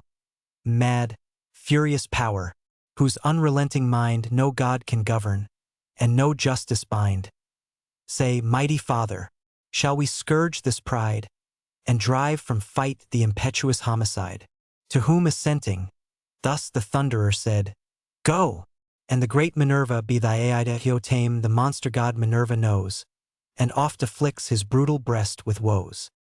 He said, Saturnia, ardent to obey, lashed her white steeds along the aerial way. Swift down the steep of heaven the chariot rolls, between the expanded earth and starry poles, far as a shepherd, from some point on high. 157. O'er the wide main extends his boundless eye, through such a space of air, with thundering sound. At every leap the immortal coursers bound Troy. Now they reached and touched those banks divine, where silver Simois and Scamander join. There Juno stopped, and, her fair steeds unloosed, of air condensed a vapor circumfused. For these, impregnate with celestial dew, on Simois' brink ambrosial herbage grew. Thence to relieve the fainting Argive throng, smooth as the sailing doves they glide along, the best and bravest of the Grecian band. Diomed casting his spear at Amaris, just then gigantic Periphas lay slain, the strongest warrior of the Aetolian train. The god, who slew him, leaves his prostrate prize stretched where he fell, and at Tydides flies, now rushing fierce, in equal arms appear the daring Greek, the dreadful god of war. Full at the chief, above his courser's head, from Mars's arm the enormous weapon fled. Pallas opposed her hand, and caused to glance far from the car the strong immortal lance. Then through the force of Tydeus, warlike son, the javelin hissed, the goddess urged it on. Where the broad cincture girt his armor round, it pierced the god. His groin received the wound, from the rent skin the warrior tugs again the smoking steel. Mars bellows with the pain. Loud as the roar encountering armies yield, when shouting millions shake the thundering field, both armies start, and trembling gaze around. And earth and heaven rebellow to the sound, as vapors blown by Auster's sultry breath, pregnant with plagues, and shedding seeds of death, beneath the rage of burning Sirius rise, choke the parched earth, and blacken all the skies. In such a cloud the god from combat driven, high o'er the dusky whirlwind scales the heaven. Wild with his pain he sought the bright abodes, there sullen sat beneath the sire of gods, showed the celestial blood, and with a groan thus poured his plaints before the immortal throne. Can Jove, supine, flagitious facts survey, and brook the furies of this daring day? For mortal men celestial powers engage, and gods on gods exert eternal rage. From thee, O Father, all these ills we bear, and thy fell daughter with the shield and spear. Thou gavest that fury to the realms of light, pernicious, wild, regardless of the right. All heaven beside reveres thy sovereign sway, thy voice we hear, and thy behests obey. 'Tis hers to offend, and even offending share thy breast, thy counsels, thy distinguished care. So boundless she, and thou so partial grown, well may we deem the wondrous birth thy own. Now frantic Diomed, at her command, against the immortals lifts his raging hand. The heavenly Venus first his fury found, me next encountering, me he dared to wound. Vanquished I fled, even I, the god of fight, from mortal madness scarce was saved by flight. Else hadst thou seen me sink on yonder plain, heaped round, and heaving under loads of slain, or pierced with Grecian darts, for ages lie, condemned to pain though fated not to die. Him thus upbraiding, with a wrathful look, the Lord of thunders viewed, and stern bespoke, "To me, perfidious, this lamenting strain? Of lawless force shall lawless Mars complain? Of all the gods who tread the spangled skies, thou most unjust, most odious in our eyes. In human discord is thy dire delight, the waste of slaughter, and the rage of fight and bounds. No law, thy fiery temper quells, and all thy mother in thy soul rebels that in vain our threats, in vain our power we use." She gives the example, and her son pursues. "Yet long the inflicted pangs thou shalt not mourn, sprung since thou art from Jove, and heavenly born. Else, singed with lightning, hadst thou hence been thrown, where chained on burning rocks the Titans groan." Thus he who shakes Olympus with his nod, then gave to Paeon's care the bleeding god. 160 With gentle hand the balm he poured around, and healed the immortal flesh, and closed the wound at s when the fig's pressed juice, infused in cream, to curds coagulates the liquid stream. Sudden the fluids fix the parts combined. Such and so soon, the ethereal texture joined, cleansed from the dust and gore, fair Hebe dressed his mighty limbs in an immortal vest. Glorious he sat, in majesty restored, fast by the throne of heaven's superior Lord. Juno and Pallas mount the blessed abodes, their task performed, and mix among the gods. Book 6. Argument: the episodes of Glaucus and Diomed, and of Hector and Andromache. The gods having left the field, the Grecians prevail. Helenus, the chief augur of Troy, commands Hector to return to the city, in order to appoint a solemn procession of the queen and the Trojan matrons to the temple of Minerva, to entreat her to remove Diomed from the fight. The battle relaxing during the absence of Hector, Glaucus and Diomed have an interview between the two armies, where, coming to the knowledge of the friendship and hospitality passed between their ancestors, they make exchange of their arms. Hector, having performed the orders of Helenus, prevails upon Paris to return to the battle, and, taking a tender leave of his wife Andromache, hastens again to the field. The scene is first in the field of battle, between the rivers Simois and Scamander, and then changes to Troy. Now heaven forsakes the fight. The immortals yield to human force and human skill the field. Dark showers of javelins fly from foes to foes. Now here, now there, the tide of combat flows, while Troy's famed streams, that bound the deathful plain on either side, run purple to the main. Great Ajax first to conquest led the way, broke the thick ranks, and turned the doubtful day. The Thracian Acamas his falchion found, and hewed the enormous giant to the ground. His thundering arm a deadly stroke impressed, aware the black horsehair nodded o'er his crest. Fixed in his front the brazen weapon lies, and seals in endless shades his swimming eyes. Next Tuthra's son disdained the sands with blood, Axylus, hospitable, rich, and good, in fair Arisbe's walls, his native place. 161 He held his seat, a friend to human race. Fast by the road, his ever-open door obliged the wealthy, and relieved the poor. Tio stern tides now he falls a prey, no friend to guard him in the dreadful day. Breathless the good man fell, and by his side his faithful servant old Calesius died. By great Euryalus was Dresus slain, and next he laid Apheltius on the plain. Two twins were near, bold, beautiful, and young, from a fair Naiad and Bucolion sprung. Sad-faced Laomedon's white flocks Bucolion fed. That monarch's firstborn by a foreign bed, in secret woods he won the Naiad's grace, and two fair infants crowned his strong embrace. Here dead they lay in all their youthful charms. The ruthless victor stripped their shining arms. Astylus by Polypides fell. Ulysses' spear Pittites sent to hell. By Teucer's shaft brave Areton bled, and Nestor's son laid stern Ablarus dead.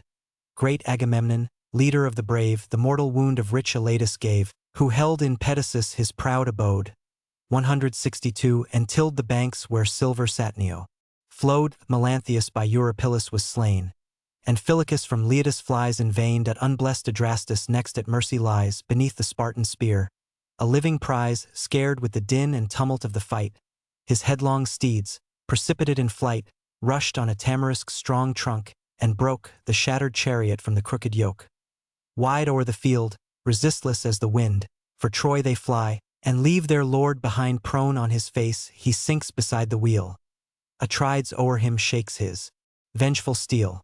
The fallen chief in suppliant posture pressed to the victor's knees, and thus his prayer addressed: O spare my youth, and for the life I owe large gifts of price my father shall bestow, when fame shall tell, that, not in battle slain, thy hollow ships his captive son detain.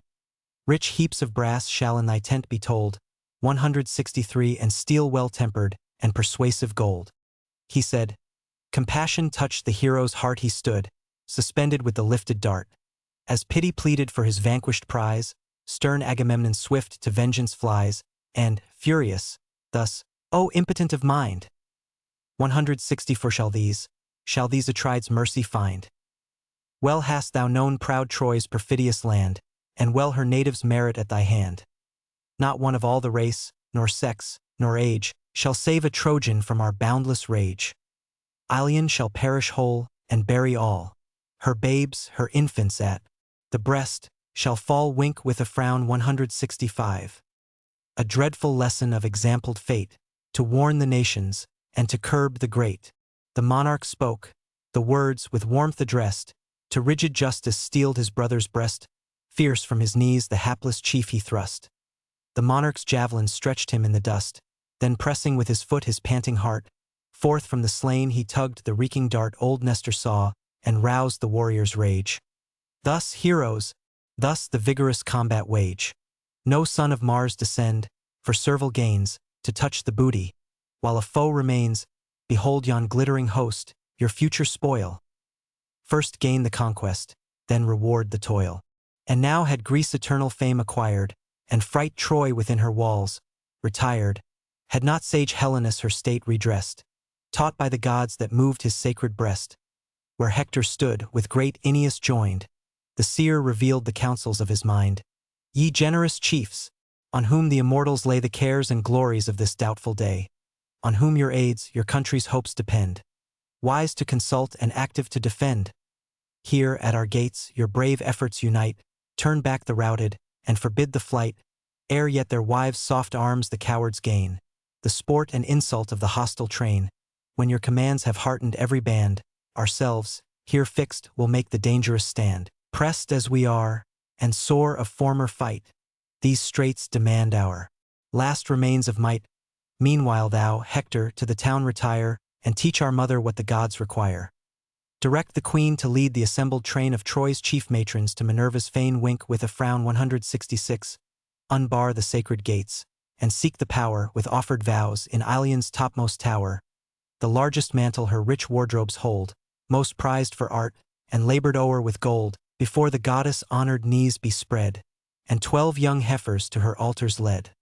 If so the power, atoned by fervent prayer, our wives, our infants, and our city spare, and far avert Tydide's wasteful ire, that mows whole troops, and makes all Troy retire.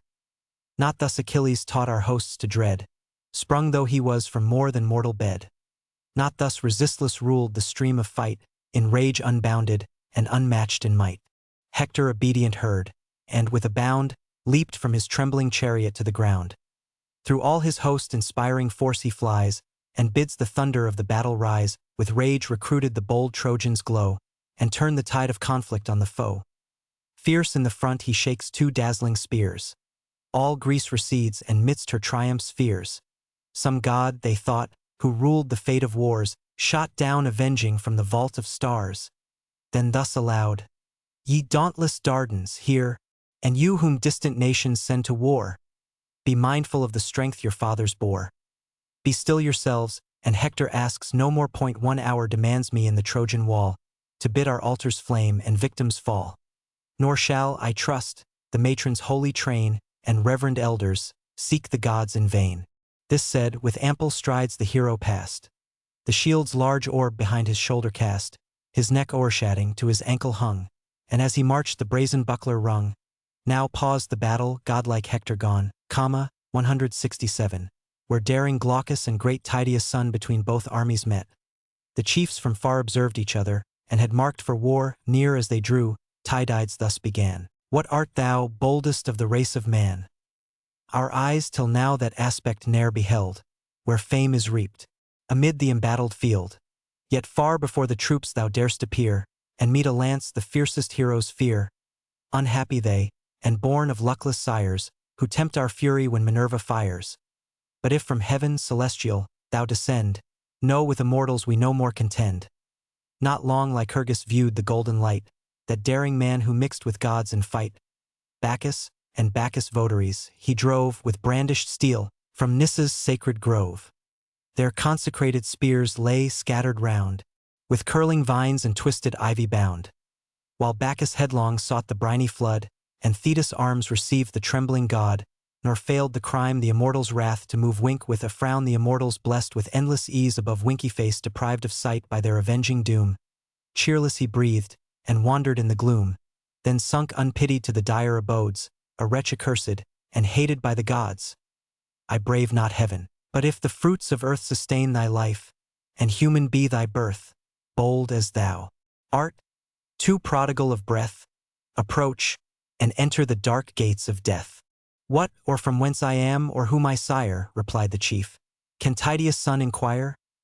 Like leaves on trees the race of man is found, now green in youth, now withering on the ground. Another race the following spring supplies. They fall successive and successive rise, so generations in their course decay. So flourish these, when those are passed away. But if thou still persist to search my birth, then hear a tale that fills the spacious earth. A city stands on Argo's utmost bound, Argos the fair, for warlike steeds renowned, Aeolian Sisyphus, with wisdom blessed, in ancient time the happy wall possessed, then called Ephire. Glaucus was his son. Great Glaucus, father of Bellerophon, who o'er the sons of men in beauty shined, loved for that valor which preserves mankind. Then mighty Proetus Argos' scepter swayed, whose hard commands Bellerophon obeyed with direful jealousy the monarch raged, and the brave prince in numerous toils engaged, for him Antia burned with lawless flame, and strove to tempt him from the paths of fame. In vain she tempted the relentless youth, endued with wisdom, sacred fear, and truth. Fired at his scorn the queen to Proetus fled, and begged revenge for her insulted bed. Incensed he heard, resolving on his fate, but hospitable laws restrained his hate. To Lycia the devoted youth he sent, with tablets sealed, that told his dire intent. 168 Now blessed by every power who guards the good, the chief arrived at Xanthus' silver flood. There Lycia's monarch paid him honors due, 9 days he feasted and 9 bulls he slew. But when the 10th bright morning orient glowed, the faithful youth his monarch's mandate showed. The fatal tablets, till that instant sealed, the deathful secret to the king revealed. First, dire Chimera's conquest was enjoined. A mingled monster of no mortal kind. Behind, a dragon's fiery tail was spread. A goat's rough body bore a lion's head. Her pitchy nostrils flaky flames expire. Her gaping throat emits infernal fire. This pest he slaughtered, for he read the skies and trusted heaven's informing prodigies. Then met in arms the Salamian crew, 169, fiercest of men, and those the warriors slew. Next the bold Amazon's whole force defied, and conquered still, for heaven was on his side. Nor ended here his toils. His Lycian foes at his return, a treacherous ambush rose, with levelled spears along the winding shore. There fell they breathless and returned no more. At length the monarch, with repentant grief, confessed the gods and god-descended chief. His daughter gave, the stranger to detain, with half the honors of his ample reign. The Lycians grant a chosen space of ground, with woods, with vineyards, and with harvests crowned. There long the chief his happy lot possessed, with 2 brave sons and 1 fair daughter blessed. Wink with a frown fair Ian in heavenly eyes. Her fruitful love crowned with Sarpedon's birth the embrace of Jove winky face. But when at last, distracted in his mind, forsook by heaven, forsaking humankind, wide o'er the alien field he chose to stray, a long, forlorn, uncomfortable way. 170 Woes heaped on woes consumed his wasted heart.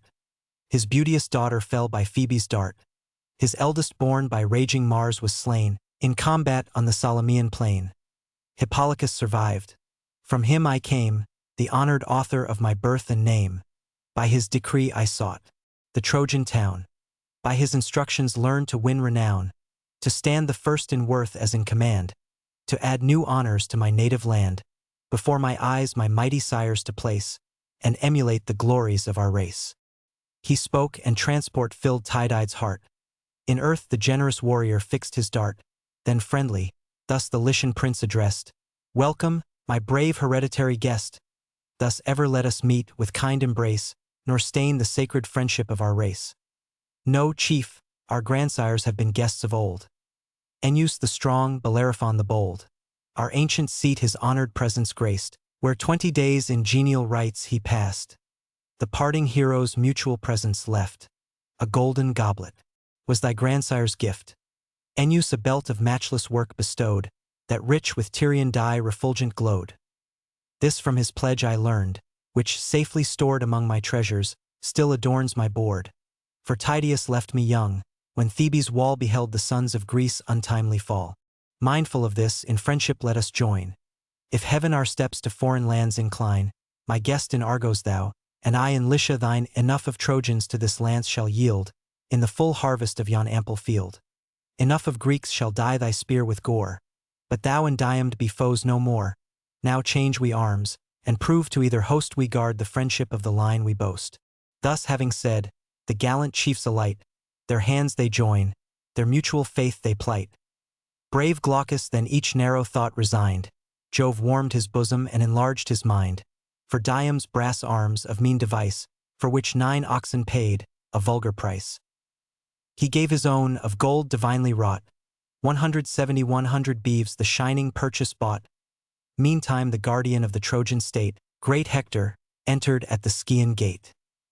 172 Beneath the beech trees' consecrated shades, the Trojan matrons and the Trojan maids around him flocked, all pressed with pious care for husbands, brothers, sons, engaged in war. He bids the train in long procession go, and seek the gods, to avert the impending woe.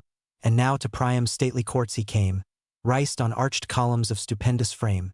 O'er these a range of marble structure runs, the rich pavilions of his 50 sons, in 50 chambers lodged, and rooms of state, 173 opposed to those, where Priam's daughters sate. 12 domes for them and their loved spouses shone, of equal beauty, and of polished stone. Hither great Hector passed, nor passed unseen of royal Hecuba, his mother queen, with her Laodice, whose beauteous face surpassed the nymphs of Troy's illustrious race. Long in a strict embrace she held her son, and pressed his hand, and tender thus begun, "O Hector, say what great occasion calls my son from fight, when Greece surrounds our walls? Comest thou to supplicate the almighty power with lifted hands, from Ilion's lofty tower? Stay, till I bring the cup with Bacchus crowned, in Jove's high name, to sprinkle on the ground, and pay due vows to all the gods around. Then with a plenteous draught refresh thy soul, and draw new spirits from the generous bowl. Spent as thou art with long laborious fight, the brave defender of thy country's right. Far hence be Bacchus' gifts." The chief rejoined, winky face in flaming wine, pernicious to mankind, unnerves the limbs, and dulls the noble mind. Let chiefs abstain, and spare the sacred juice to sprinkle to the gods. It's better you be why me that holy office were profaned. Ill fits it me, with human gore disdained, to the pure skies these horrid hands to raise, or offer heaven's great sire polluted praise. You, with your matrons, go, a spotless train, and burn rich odors in Minerva's fane. The largest mantle your full wardrobes hold, most prized for art, and labored o'er with gold, before the goddess honored knees be spread, and 12 young heifers to her altar. So may the power, atoned by fervent prayer, our wives, our infants, and our city spare, and far avert Tydide's wasteful ire, who mows whole troops, and makes all Troy retire. To be this, O mother, your religious care. I go to rouse soft Paris to the war, if yet not lost. To all the sense of shame, the recreant warrior hear the voice of famed. Oh, would kind earth the hateful wretch embrace, that pest of Troy, that ruin of our race. 174. Deep to the dark abyss might he descend, Troy yet should flourish, and my sorrows end. This heard, she gave command, and summoned came each noble matron and illustrious dame. The Phrygian queen to her rich wardrobe went, where treasured odors breathed a costly scent. There lay the vestures of no vulgar art, Sidonian maids embroidered every part, whom from soft Sidon youthful Paris bore, with Helen touching on the Tyrian shore. Here, as the queen revolved with careful eyes the various textures and the various dyes, she chose a veil that shone superior far, and glowed refulgent as the morning star herself. With this the long procession leads. The train majestically slow proceeds. Soon as to Ilion's topmost tower they come, and awful reach the high Palladian dome. Antenor's consort, fair Theano, waits as palace priestess, and unbars the gates with hands uplifted and imploring eyes. They fill the dome with supplicating cries. The priestess then the shining veil displays, placed on Minerva's knees, and thus she prays. O awful goddess, ever dreadful maid, Troy's strong defense, unconquered palace, aid. Break thou tie-dyed spear, and let him fall prone on the dust before the Trojan wall. So 12 young heifers, guiltless of the yoke, shall fill thy temple with a grateful smoke. But thou, atoned by penitence and prayer, ourselves, our infants, and our city spare. So prayed the priestess in her holy fane. So vowed the matrons, but they vowed in vain. While these appear before the power with prayers, Hector to Paris' lofty dome repairs. 175 himself the mansion raised, from every part assembling architects of matchless art. Near Priam's court and Hector's palace stands, the pompous structure, and the town commands. A spear the hero bore of wondrous strength. Of full 10 cubits was the lance's length. Hector chiding Paris he said, nor answered Priam's warlike son. When Helen thus with lowly grace begun, O generous brother, if the guilty dame that caused these woes deserve a sister's name, would heaven, ere all these dreadful deeds were done, the day that showed me to the golden sun, had seen my death, why did not whirlwinds bear the fatal infant to the fowls of air? Why sunk I not beneath the whelming tide, and midst the roarings of the waters died? Heaven filled up all my ills, and I accursed bore all, and Paris of those ills the worst. Helen at least a braver spouse might claim, warmed with some virtue, some regard of fame. Now tired with toils, thy fainting limbs recline with toils, sustained for Paris' sake and mine. The gods have linked our miserable doom, our present woe, and infamy to come. Wide shall it spread, and last through ages long, example sad, and theme of future song. The chief replied, this time forbids to rest. The Trojan bands, by hostile fury pressed, demand their Hector, and his arm require. The combat urges, and my soul's on fire. Urge thou thy knight to march where glory calls, and timely join me, ere I leave the walls. Ere yet I mingle in the direful fray, my wife, my infant, claim a moment's stay. This day, perhaps the last that sees me here, demands a parting word, a tender tear. This day, some god who hates our Trojan land may vanquish Hector by a Grecian hand. He said, and passed with sad presaging heart to seek his spouse, his soul's far dearer part. At home he sought her, but he sought in vain. She, with one maid of all her menial train, had hence retired, and with her second joy, the young Astyanax, the hope of Troy, pensive she stood on Ilion's towery height, beheld the war, and sickened at the sight. There her sad eyes in vain her lord explore, or weep the wounds her bleeding country bore. But he who found not whom his soul desired, whose virtue charmed him as her beauty fired, stood in the gates, and asked, what way she bent her parting step? If to the fane she went, where late the mourning matrons made resort, or sought her sisters in the Trojan court. Not to the court, replied the attendant train, nor mixed with matrons to Minerva's fane. To Ilion's steepy tower she bent her way, to mark the fortunes of the doubtful day. Troy fled, she heard, before the Grecian sword. She heard, and trembled for her absent lord. Distracted with surprise, she seemed to fly, fear on her cheek and sorrow in her eye. The nurse attended with her infant boy, the young Astyanax, the hope of Troy. Hector this heard, returned without delay.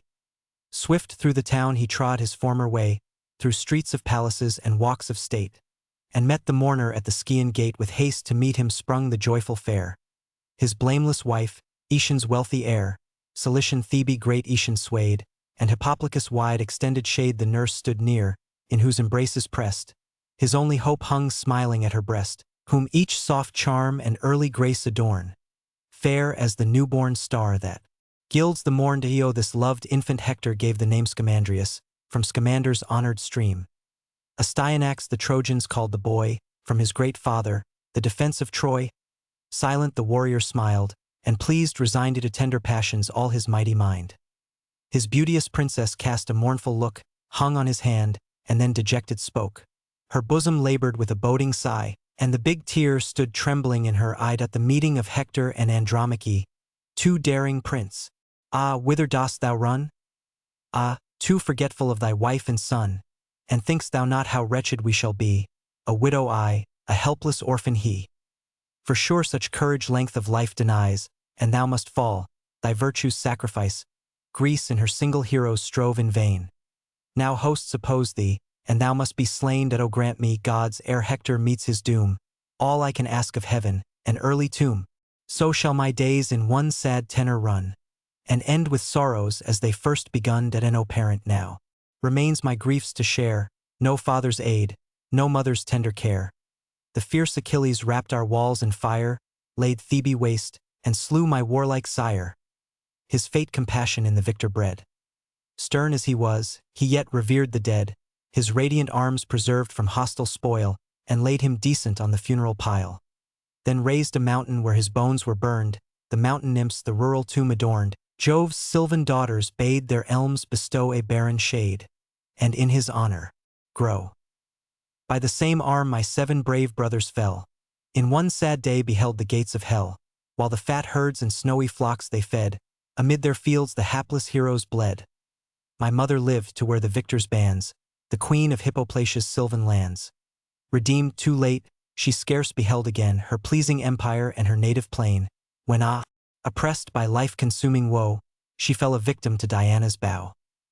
Yet while my Hector still survives, I see me father, mother, brethren, all in thee. Alas, my parents, brothers, kindred, all once more will perish, if my Hector fall, thy wife, thy infant in thy danger share. Oh, prove a husband's and a father's care.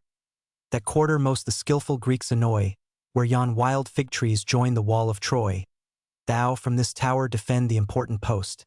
There Agamemnon points his dreadful host, that past Tydides Ajax strive to gain, and there the vengeful Spartan fires his train. Thrice our bold foes the fierce attack have given, or led by hopes, or dictated from heaven. Let others in the field their arms employ, but stay my Hector here, and guard his Troy.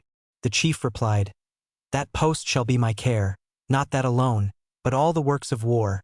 How would the sons of Troy, in arms renowned, and Troy's proud dames, whose garments sweep the ground attaint the luster of my former name, should Hector basely quit the field of fame? My early youth was bred to martial pains, my soul impels me to the embattled plains. Let me be foremost to defend the throne, and guard my father's glories and my own. Yet come it will, the day decreed by fates. How my heart trembles while my tongue relates, the day when thou, imperial Troy, must bend, and see thy warriors fall, thy glories end, and yet no dire presage so wounds my mind. My mother's death, the ruin of my kind, not Priam's hoary hairs defiled with gore, not all my brothers gasping on the shore. As thine, Andromache, thy griefs I dread. I see thee trembling, weeping, captive led. In Argive looms our battles to design, and woes, of which so large a part was thine. To bear the victor's hard commands, or bring the weight of waters from Hyperia's spring. There while you groan beneath the load of life, they cry, behold the mighty Hector's wife. Some haughty Greek, who lives thy tears to see, embitters all thy woes, by naming me. The thoughts of glory past, and present shame, 1,000 griefs shall waken at the name. May I lie cold before that dreadful day, pressed with a load of monumental clay. Thy Hector, wrapped in everlasting sleep, shall neither hear thee sigh, nor see thee weep. Thus having spoke, the illustrious chief of Troy stretched his fond arms to clasp the lovely boy. The babe clung crying to his nurse's breast, scared at the dazzling helm, and nodding crest with secret pleasure each fond parent smiled, and Hector hasted to relieve his child, the glittering terrors from his brows unbound, and placed the beaming helmet on the ground. Then kissed the child, and lifting high in air, thus to the gods preferred a father's prayer. O thou, whose glory fills the ethereal throne, and all ye deathless powers, protect my son, grant him, like me, to purchase just renown, to guard the Trojans, to defend the crown, against his country's foes the war to wage, and rise the Hector of the future age. So when triumphant from successful toils of heroes slain he bears the reeking spoils, whole hosts may hail him with deserved acclaim, and say, this chief transcends his father's fame. While pleased amidst the general shouts of Troy, His mother's conscious heart o'erflows with joy. He spoke, and fondly gazing on her charms, restored the pleasing burden to her arms. Soft on her fragrant breast the babe she laid, hushed to repose, and with a smile surveyed, the troubled pleasure soon chastised by fear. She mingled with a smile a tender tear. The softened chief with kind compassion viewed, and dried the falling drops, and thus pursued, Andromache, my soul's far better part, why with untimely sorrows heaves thy heart? No hostile hand can antedate my doom, till fate condemns me to the silent tomb. Fixed is the term to all the race of earth, and such the hard condition of our birth. No force can then resist, no flight can save, all sink alike, the fearful and the brave, and no more. But hasten to thy tasks at home, there guide the spindle and direct the loom. Me glory summons to the martial scene, the field of combat is the sphere for men. Where heroes war, the foremost place I claim, the first in danger as the first in fame. Thus having said, the glorious chief resumes.